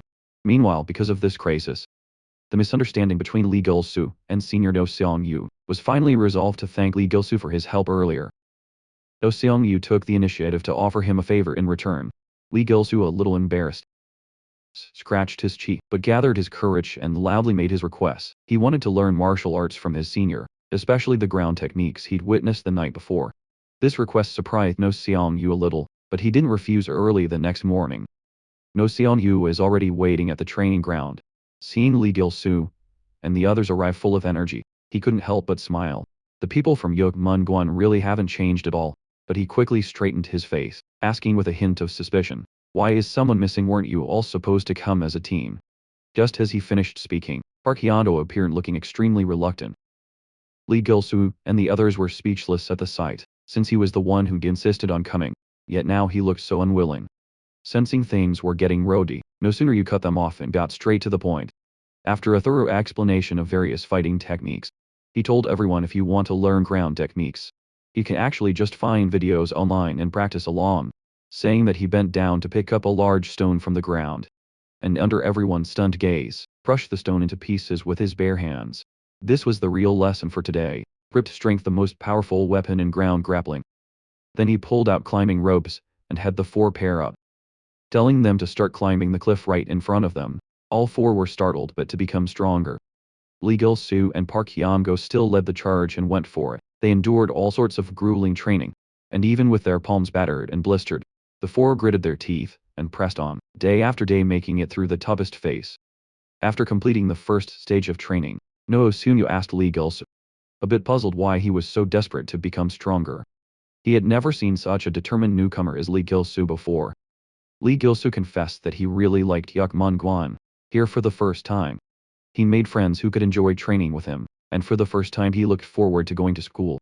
But he never expected that Yukmunguan would be threatened by outsiders. In order to protect the things he cherished, he wanted to become stronger.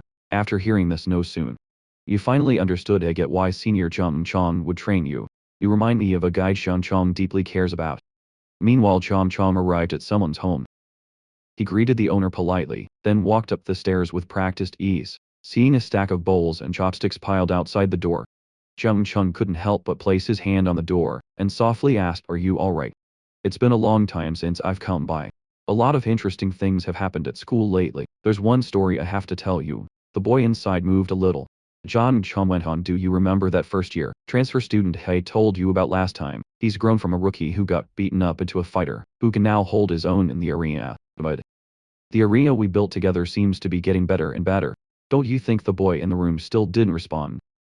But as he listened to Chong Chong's story, his mood was unsettled. For the first time when he returned to the gym to train, Yeo Gun Heng immediately noticed his low spirits, and guessed he must have gone to see Jung Jae. Upon learning that Jung Jae was still indifferent to everything, Yeo Gun Heng comforted him, saying they should just wait a little longer. If Jung Jae was ready, he'd speak up for sure. Then Hyo Gunheng added that he'd finished looking into the matter Danchan had entrusted to him. As expected, Bagsen Group was no ordinary organization. Though newly established, they'd already persecuted quite a few schools, and those associated with them were either drug addicts or violent lunatics with criminal records. Most troublesome of all, Bagsen Group kept threatening to swallow up the entire Jiangnan city. Upon hearing this, Jiang Cheng angrily slammed his fist into a sandbag. He thought after all these years, it seemed time to reorganize his network of connections. A week later, a yellow-haired bag Jiang Group Hun brought a beautiful woman into a nightclub. Soon a man calling himself Dave appeared, introducing himself in a mixture of Chinese and English. On the surface he was the club manager, but in truth he was also the head of the Coliseum. When he learned the woman was there to apply for a job as DJ, Dave took her to the basement level, introducing it as the club's exclusive fighting arena. Just as he was about to stay and watch the upcoming match with her, his phone suddenly rang. He had no choice but to give a few instructions to his underlings before leaving in a hurry. Opening the door to a private room, he finally met the long-awaited No Seong-yu. Dave didn't press No Seong-yu about injuring Bag and group members. Instead he cut straight to the chase, inviting No Seong-yu to join them. With that he picked up the remote, and as the curtain slowly opened, a bustling arena was revealed below. In the ring, it was Kim Do-hyuk facing off against the group of 5 money slaves who, having failed their mission, now had to repay their debt with their bodies. Dave introduced the place with pride. This was actually an underground fight gambling den. Unlike ordinary tournaments, here all sorts of dirty tricks were allowed. It was precisely this kind of bloody chaos that drew countless gamblers to the scene. Dave shot a side glance at No Seong-yu and said, "With Hyuk Mun-kwan's reputation and your skill, your value is bound to soar." He pointed to the electronic screen across from them, displaying the amount of bets placed by the audience. The prize money was substantial. Working with them wouldn't just clear his debts, it could make him a fortune. No Sun-yu looked at the outstretched hand in front of him, and after a moment's thought said, he needed time to consider. After all, someone needed looking after. If he got hurt, things could get complicated. Hearing this, Dave's expression darkened.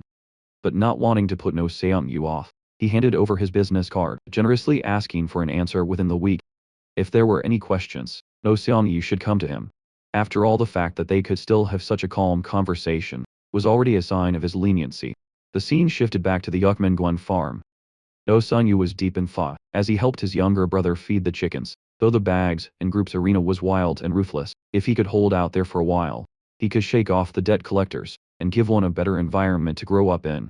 At that moment, Lee Gil-soo unexpectedly showed up. No Seong-yu immediately asked him to watch his brother for a day, explaining that he had something to do that evening. Lee Gil-soo, puzzled but agreeable, accepted. Little did he know, looking after a kid was far tougher than he imagined. After just a short while he was already exhausted. At that moment he chanced upon a business card. On it were the words Bags and Group Club. Sensing something was wrong, Lee Gil-soo grabbed Kichin Do-il and Eyebrow Bro and rushed to the address on the card, finding a place with a long line out front. As they tried to figure out what kind of place it was, Park Hyun-mo suddenly spoke up, saying it was a nightclub. Both minors and adults could get in, but it was hard to enter. It was a private club that required a secret code for admission. As he was explaining, a stir rippled through the crowd. They saw Han Ja-ho covered in bruises, trying to get into the club, only to be thrown out. Lee Gil-soo, seeing mess, led Park Hyun-ko and the others to corner Han Ja-ho in an alley. As he left alone after some questioning, Han Ja-ho named his conditions.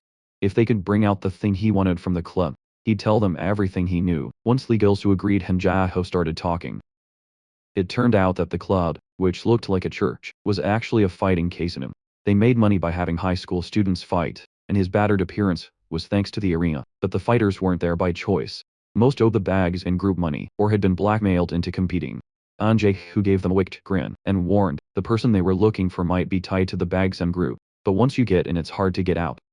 Those guys drug the drinks. Once you take one, you're hooked, becoming their slave, sinking ever deeper, never able to break free, having learned the truth.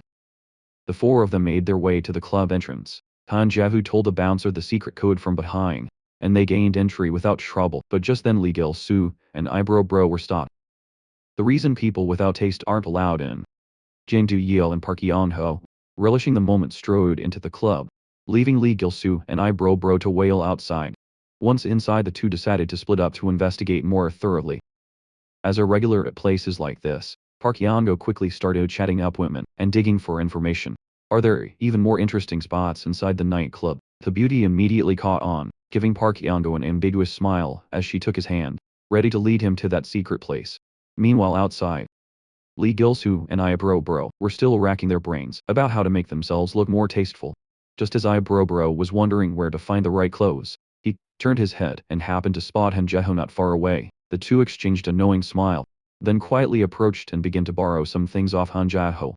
At last Lee Gilsoo and Bro managed to pull off that man of the world vibe, brimming with confidence as they returned to the nightclub entrance. This time they were indeed let in without a hitch. But unexpectedly Bro was stopped at the door again, forced to watch as Lee Gilsoo swaggered in, grinning with satisfaction. Bro completely lost it, feeling like he'd become the most lonely one out of the four. Meanwhile Park Yango had already followed the beauty down to the underground level. When she considerately pushed open that door, he found himself face to face with the underground arena Han Jae who had mentioned before he could recover from his shock. Jin Do-yeol was already there, arms around two women teasing Park Yango for arriving so late.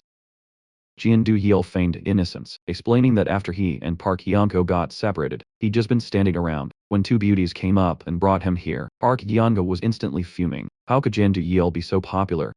But just then a new round of matches began in the arena. This bout was between the red team, a fearsome five-man slasher gang, undefeated so far, and the blue team's ace from the Yemen, Gwa No Song-hee. Before the match, Guan Tyran forced him to take a highly addictive stimulant.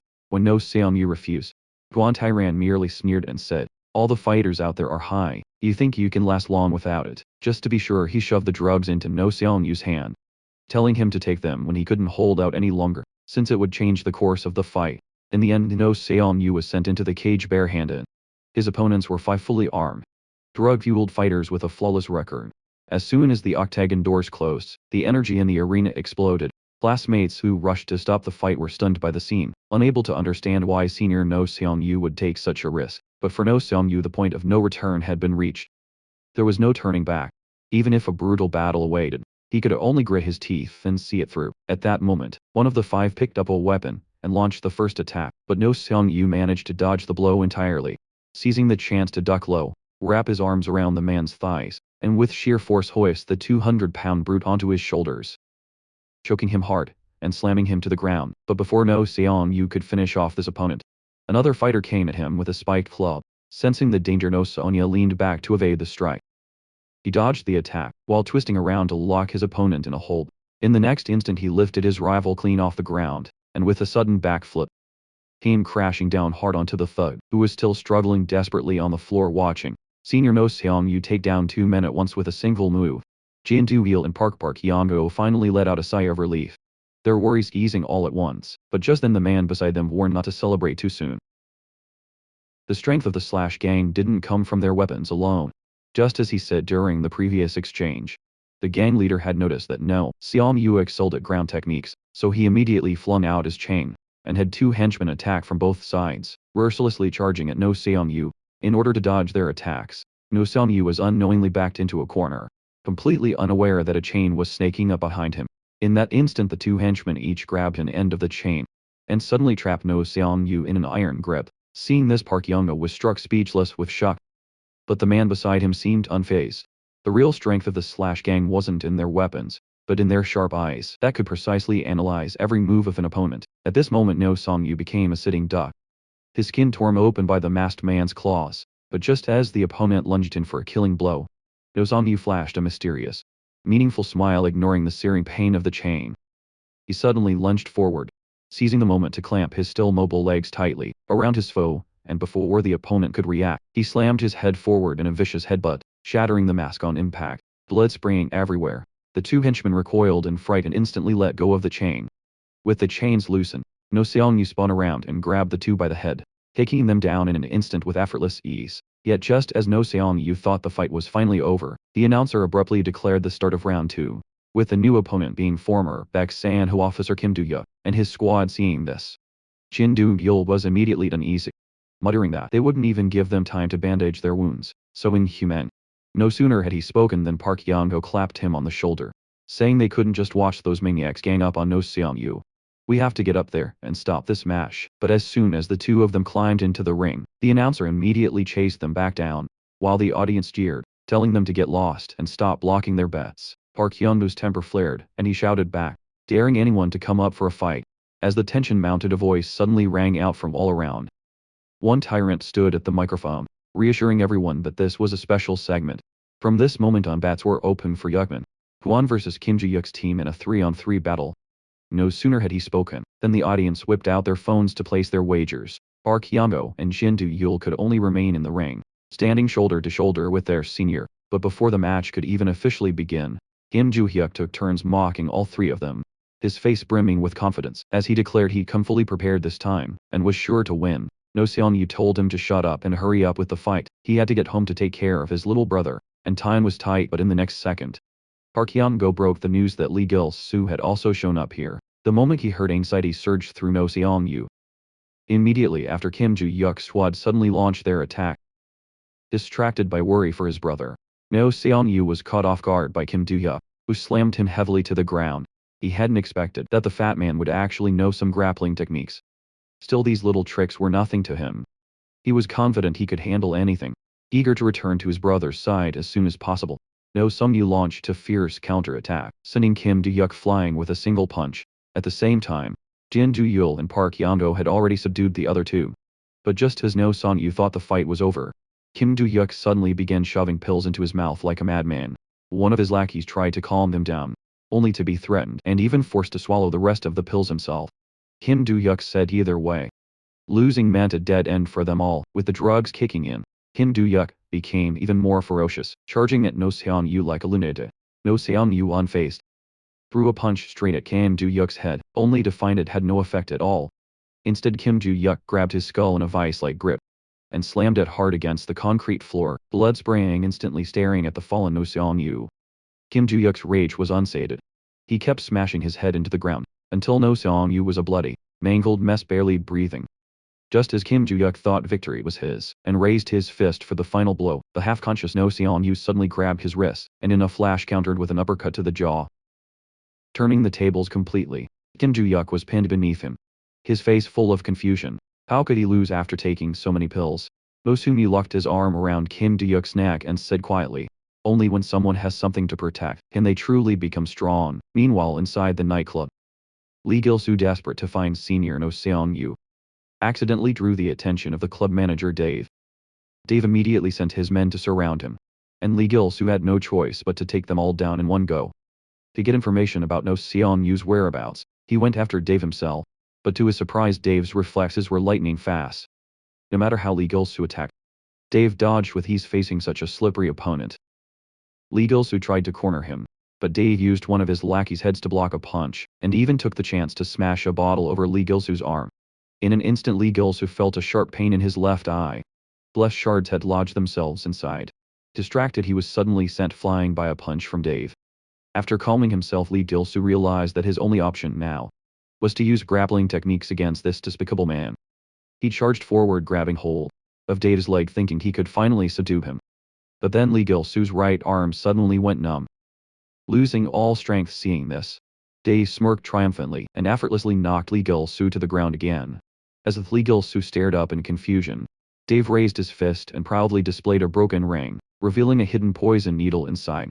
At the same time, Park Hyang-go was locked in a fierce struggle in the arena. The red-haired man, pumped full of illegal drugs, had become a terrifying brute, pinning Park to the floor and beating him mercilessly, giving him no chance to fight back. On the other side, Jin Do-yul was also at a loss against his opponent. No matter how he attacked, the man seemed completely numb to pain. If anything, it was less endurance and more total insensitivity. Just as the man lunged with his mouth wide open, like a mutated zombie about to bite, Jin Do-yul No Seon-yu, having just taken down Kim Do-hyuk, arrived in the nick of time. He clamped one hand tightly around the man's throat, while with the other he hoisted up the red-haired guy who had attacked Park Hyang-go. In the Indo Seon, you personally dealt with both lackeys. A deafening cheer erupted in the arena. At once, the host seized the moment and announced the start of the third round, but unexpectedly, before he could finish speaking, he was sent flying by a kick. The two fierce battles had already cost No Seon-yu too much time. He had to hurry back to take care of his brother, facing the burly man trying to block his way. No Seon-yu knocked him out with a single punch, then warned the gamblers behind him. Anyone dissatisfied with the match being interrupted would end up like that guy just now. With that, he gathered Jin Do-yul and Park Hyang-go ready to leave. Just then, one tyrant suddenly appeared on the stage, threatening coldly. Trying to quit on your first day after signing the contract. Don't forget you still have debts to pay. No Soon Yu immediately replied that he didn't want to stay signed, didn't care about the payment for those 2 matches, and would pay off the debt gradually through part-time work. One tyrant stepped down from the stage, his tone icy as he said sorry. The party B can't terminate the contract without negotiating with party A.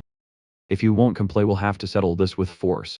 As soon as he finished he grabbed his fallen subordinate and hurled him fiercely at No Seong Yu. No Seong Yu blocked with both arms, furious that this guy would use his own men as weapons. He was about to throw the man back, only to find the space before him empty. By the time he realized what was happening, one tyrant had already appeared behind him like a ghost saying coldly, "You will never leave this arena." After that, he ordered his men to clear all the gamblers out of the nightclub. A crowd surged out from inside, leaving Eyebrow Bro, who had been waiting outside, utterly perplexed, anxious to figure out what was going on. He pleaded with the bouncer to let him in, but the bouncer stubbornly refused. Knowing he couldn't wait any longer, Eyebrow Bro clenched his fists, preparing to force his way in. But before he could act, 2 security guards suddenly grabbed hold of him. The bouncer grinned wickedly, raising his fist to teach him a lesson. Just as the punch was about to land, Chong Chong appeared out of nowhere, catching the fist squarely in his hand. With a hard squeeze he crushed the bouncer's hand. In just a few swift moves, he took out the 2 thugs who had pinned Eyebrow Bro. The reason Jian Chong was able to arrive in time was that, half an hour earlier, Jiang Mei had suddenly received a request from Li Gils, asking if she could help look after a child for a while. Worried something might happen, Jiang Mei asked his older brother, Jian Chong, to come along. When they arrived at the farm, Jian Chong felt a vague sense of unease from what he knew. No sooner, he would never hand his brother Wan over to someone else so easily. Sure enough, after bursting into the house, Wan tearfully complained that his brothers were all busy. They had promised to return but still hadn't come back. Hearing this, Jian Chong immediately hugged Wan to comfort him, and at the same time noticed a Beijiang Group business card lying by the bed. His heart tightened, and he told his sister to stay and look after. Wan then rushed to the nightclub using the address on the card. After taking care of most of the security, Jian Chong was just about to storm the lair. What he didn't know was that at that very moment, Li Gilsu was being beaten up by Dave inside the club. Because his right hand had been injected with anesthetic, he couldn't fight back at all, only take Dave's savage blows.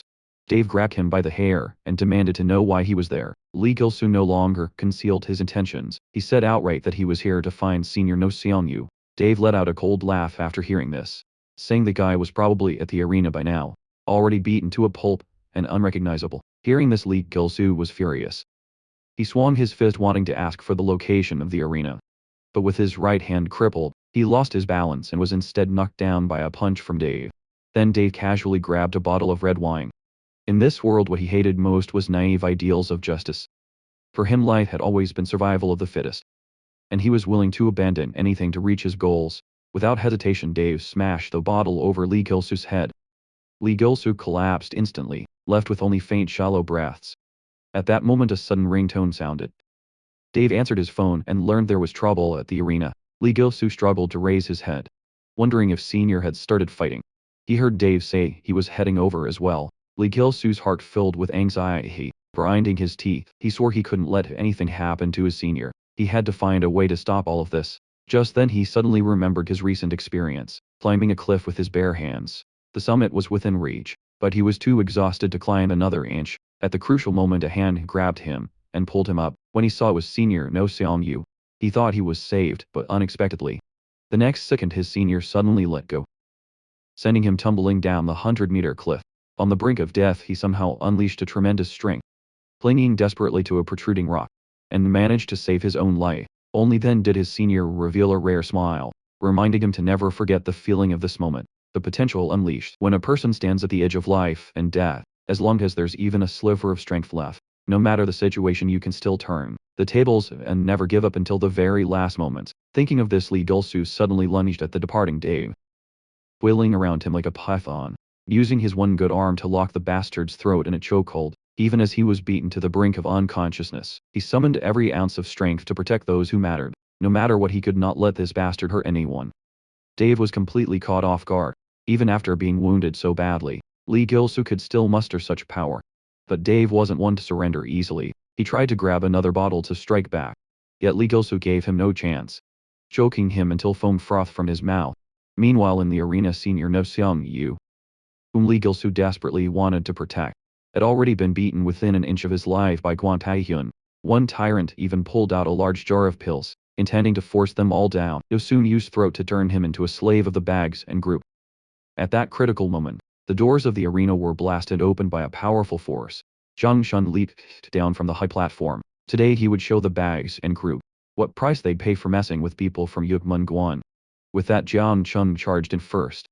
To his surprise, Guan Tyrant sprang onto the fighting stage, declaring that he wanted a head-on fight with the boss of Yukmun Guan, the strongest man here. Hearing this, Jian Chong didn't hesitate at all, launching a flurry of punches at Guan Tyrant. But they were all easily dodged. Instead he took a flying kick from Guan Tyrant. Jian Chong hadn't expected that. The opponent was actually able to launch an attack from an utterly unexpected blind spot. One tyrant suddenly vanished from sight. In the next instant a deep voice sounded behind Jian Chong. "Let me see what you're really capable of, that is if you can keep up with my speed." With that, Guan Tyrant moved like a ghost, launching a flurry of rapid attacks at Jian Chong from all directions. His speed so swift it was almost impossible to track. Jian Chong was forced onto the defensive at once. In a moment of inattention, he was sent flying by a punch, crashing awkwardly into the railing. Guan Tyrant looked at him. "Should I give you a chance to?" In the arena, the Yukman Guan High School's bubble fighters are practically a guaranteed box office draw. Hearing such nauseating words, rage boiled inside Zhang Chun, and he launched a high kick straight at his opponent's head, sending the guy flying in an instant. That sudden heavy blow put Guan Tyrant on alert. He began to realize that Zhang Chun's strength was far beyond the rumors. One tyrant knew he had to capitalize on his advantage in speed, and strike first, but before he could seize an opening, Jian Chong landed another unexpected hit on him. Such overwhelming power and speed made one tyrant doubt himself. For a moment his mind flashed back to childhood, when he had followed his missionary father overseas, only to be caught in a brutal massacre by a criminal organization. After the slaughter he was the sole survivor, locked away in a pitch-black room as a child. Clutching a short knife thicker than his own arm, he was forced to fight off a pack of starving, rabid dogs. That was his only way to survive. Years later that ordeal had turned him into a savage, bloodthirsty beast. His strength grew until no one could restrain him. When he faced the crime boss who claimed to be his father, he didn't hesitate to kill him. Finally drawing a line under the past, he changed his identity, buried his old life, and returned to a hometown he could barely remember. But as a beast, hunting the weak had become his instinct.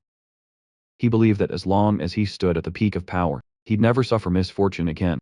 Yet now Jian Chun's appearance seemed determined to drag him down. From that height, that was something he would never allow. One tyrant immediately swallowed the pill hidden inside his gold necklace. In an instant his energy surged, making him several times stronger than before. Faced with Guan Tyrant's sudden transformation, Jian Chong was utterly confused, and in that split second of distraction, a heavy punch smashed into his face, sending him flying without any chance to defend himself. Before Jian Chong could recover, Guan Tyrant attacked like a madman, his speed so blinding that Jian Chong simply couldn't react.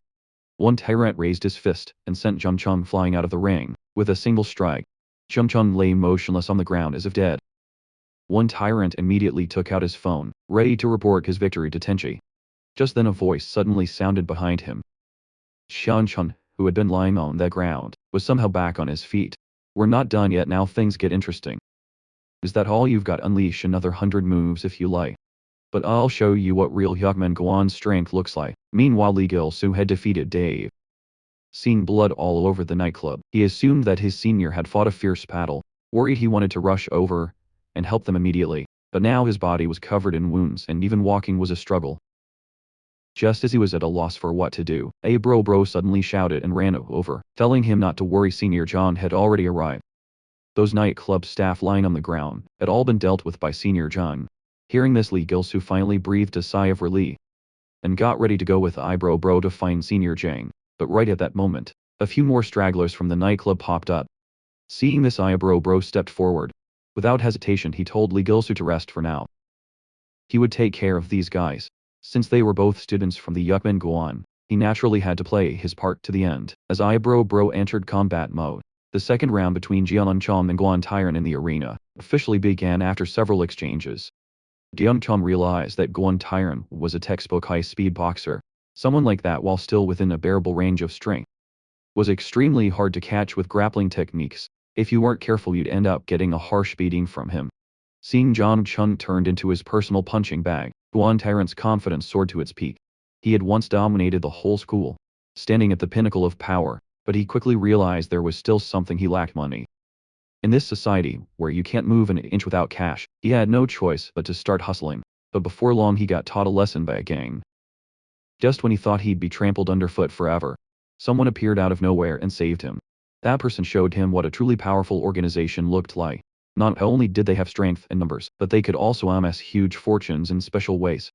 At that person's invitation, he felt like he'd finally found his place, and decisively joined the bags and group. So in Guan Tyrant's eyes, the once arrogant Yuckman Guan could never be a match for the bags and group.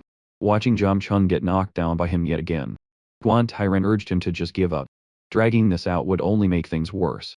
Jam Chung wiped the blood from his face, gave a broad grin, and then tore open his own shirt. After taking so many punches, he finally came up with a solution. He gave up on sight and relied solely on his senses to track the opponent's speed. This move completely enraged Guan Tyrant, who launched a furious whirlwind assault from every angle. John Chung gritted his teeth and endured, his mind echoing his master's words. When your eyes can't keep up with your opponent, use your heart to feel their movements. Abandoned human fighting methods become the fiercest beast. From this moment on, as Guan Tyrant's punches came flying again, Young Chung dodged them with uncanny precision. Though he couldn't see a thing, he caught hold of his opponent's rhythm. Relying on sight always made him half a beat slow. Now with his sharp senses, he could read one Tyrant's habits and punching patterns, predicting his moves in advance. Not only did he dodge perfectly, but he landed his own punch squarely on Guan Tyrant's face. That blow devastated Guan Tyrant, and Jiam Chung instantly regained control of the fight, unleashing his final decisive strike at that moment with his face battered beyond recognition. One Tyrant simply couldn't understand how he'd lost. Jiam Chung, having heard this, tore the cloth from his eyes. He spoke sternly, "While you need 100 moves, I only need one perfect attack. A man who stakes everything on his beliefs, and one who fights for desire. That's the difference between you and me." With that he stomped hard on Guan Tyrant's chest, issuing a warning: "From today, this nightclub is closed. If I see you again, it'll mean war with Yuckman Guan." Meanwhile, Bro rescued the remaining nightclub blackies, and hurried to the arena with Lee Gills. No sooner had they arrived, than they saw all three of their companions lying on the ground, badly injured, and the victorious silhouette of Senior John Chung. Lee Gills couldn't imagine how horrible their fate would have been tonight, without Senior Jian Chung. A few days later, the duel with bags and group felt like nothing but a dream. After waking from that dream, life gradually returned to normal. Bro got himself a new hairstyle he thought was outrageously cool. Senior No Song Yu returned to the patrol squad, and was planning to move out of the farm, using several months' wages advanced from the barbecue shop owner, to find a better place to live with his younger brother. It should have been a cause for celebration, but No Song Yu's expression suddenly grew grim. He never imagined that the loan sharks would take advantage of his broken contact with his mother, falsify the account books, and trick him into thinking he'd been paying off her debt all along. No Song Yu no longer blamed his mother for this. After all, money can cloud anyone's judgment. Maybe she had her own reasons. Just then the little moving truck finally arrived. No Song Yu invited Lee Gil-soo to come by for training now and then. After all, there was no telling when Bags and Group might show up again. According to the patrol squad's intelligence, Bags and Group's business extended far beyond just one arena. And that was the truth with a nightclub out of commission. One Tyrant, hoping for a comeback, took advantage of a cadre meeting at Bags and Group's headquarters to conspire with Dave to secretly move some of the hidden medicines, planning to sell them for cash. But just as he thought his plan was flawless, and pushed open the warehouse door, he discovered one of the Bagged and Group's 5 dragons. Tenshai was already sitting atop a pile of medicine waiting for him. Dave quickly urged one Tyrant to escape, volunteering to stay behind and delay Tenkai. One Tyrant had no choice but to run for now, hoping to rescue Dave when the chance arose. But Maria and Choi No Min were already blocking the exit. Maria smirked and said today's cadre meeting is mainly to decide the punishment for the losers. Only then did Guan Tyrant realize he'd fallen into a trap. Furious, he charged at them, intent on teaching them a lesson. But before he could even touch them, Maria sent him flying with a single kick, then turned him into a punching bag with her overwhelming attacks. Knowing he was already injured and that fighting on would only end in disaster, one Tyrant decided he had to find a way to escape. But Choi Namian was hot on his heels, knocking him to the ground with a single punch. Watching his blood spurted from his mouth, Choi Namian said with a malicious grin, "What a shame your prized speed looks like you'll never use it again." With that he locked Guan Tyrant's left leg tight in his arms. With Tenchai finishing the fight in a single move, he announced the punishment for Bags and Group's traitor. Guan Tyrant, his leg would be broken on the spot. condemning him to a life as a cripple, able to do nothing but take beatings. After some time, the injuries that Lee Gulsu and his two friends had sustained had mostly healed. They were discussing going to the arena to stretch their muscles, when unexpectedly, Senior Jian Chung appeared with a dark expression on his face. Amid the confused stares of the group, he walked straight up to Lee Gulsu and said, "You seem to be getting along well with my sister. But talking things over isn't the Yukman Gohan way. Let's settle this in the arena. I'm officially challenging you." News that Senior Yang would be fighting a freshman quickly spread throughout the venue, and everyone was eager to witness his strength once again. Meanwhile, Lee Gulsu felt that things were looking grim for him, and he instantly sank into despair. Seeing the misery on Lee Gilsu's face, Park Hyun-go teased, "Don't tell me you're scared." Lee Gilsu replied with a bitter smile, "It's not that I'm afraid of getting beaten up or of losing. Sparring with a senior, I can always learn something. It's just." His face suddenly flushed. "I'm worried he won't let me see Jamie anymore." Park Hyun-go nearly choked on his own saliva when he heard that. "Wait, are you actually dating his sister?" He patted Lee Gilsu on the shoulder and said, "Going into a fight with things so uncertain between you two, you're bound to lose out. You have to clear things up before the match." With total confidence he added, "Trust me, I'm an expert when it comes to this stuff." Under Park Hyun-go's guidance, Lee Gilsu changed into a sharp new look, summoned his courage, and messaged Jamie to invite her to meet at a cafe after school, bringing along a gift he picked out for his confession. Moved by Park Hyun-go's enthusiastic help, Lee Gilsu promised that no matter how things turned out, he would treat him to a meal before they headed to the arena together. While waiting, Lee Gilsu was so nervous. He chugged cup after cup of coffee when Jang Mi finally arrived.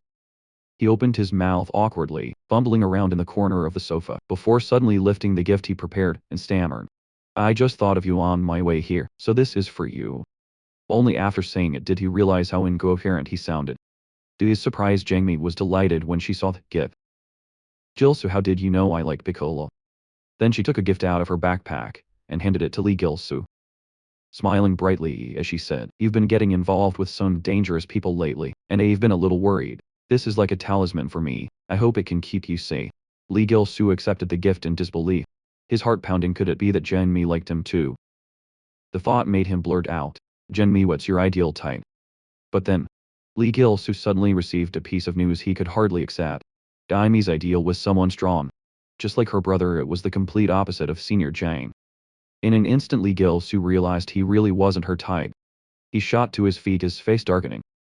Saying he had something to take care of, he told Jang Mi he'd contact her later. Watching Lee Gilsu dejectedly holding onto a utility pole, Park Hyun-go looked puzzled. "So you didn't even confess? You just ran off?" Hearing this, Lee Gilsu suddenly perked up and explained, "I want to earn Senior's approval first, become a steadfast man, and then stand by Jang Mi's side." But just as the words left his mouth, something unexpected happened. A gang of raiders suddenly appeared, brazenly launching a robbery, and of all things, they snatched away the gift Jang Mi had just given to Lee Gilsu. Lee Gilsu was so furious he nearly exploded, ready to chase after them and take the gift back. At that moment, Park Hyun-go grabbed his shoulder, brimming with confidence, "Don't worry. With me, the strongest raider here, I guarantee I'll stop them for you." With that, Park Hyun-go told Lee Gilsu to lie and wait along the biker's only escape route. He sprang out in an instant, swinging a club and sending one of the raiders flying. Before the rest of the gang could react, Lee Gilsu had already lunged forward, grabbing the red-haired thug who took the gift. With a threatening glare he growled, "If you don't want to die, hand it over right now." But to his surprise, the red-haired thug suddenly revved his motorcycle, flinging Lee Gilsu off in a split second. Seeing the red-haired thug about to escape, Lee Gilsu desperately grabbed onto the back seat of the motorcycle. The next second, the bike backfired loudly, forcing the red-haired thug to jump off to save himself.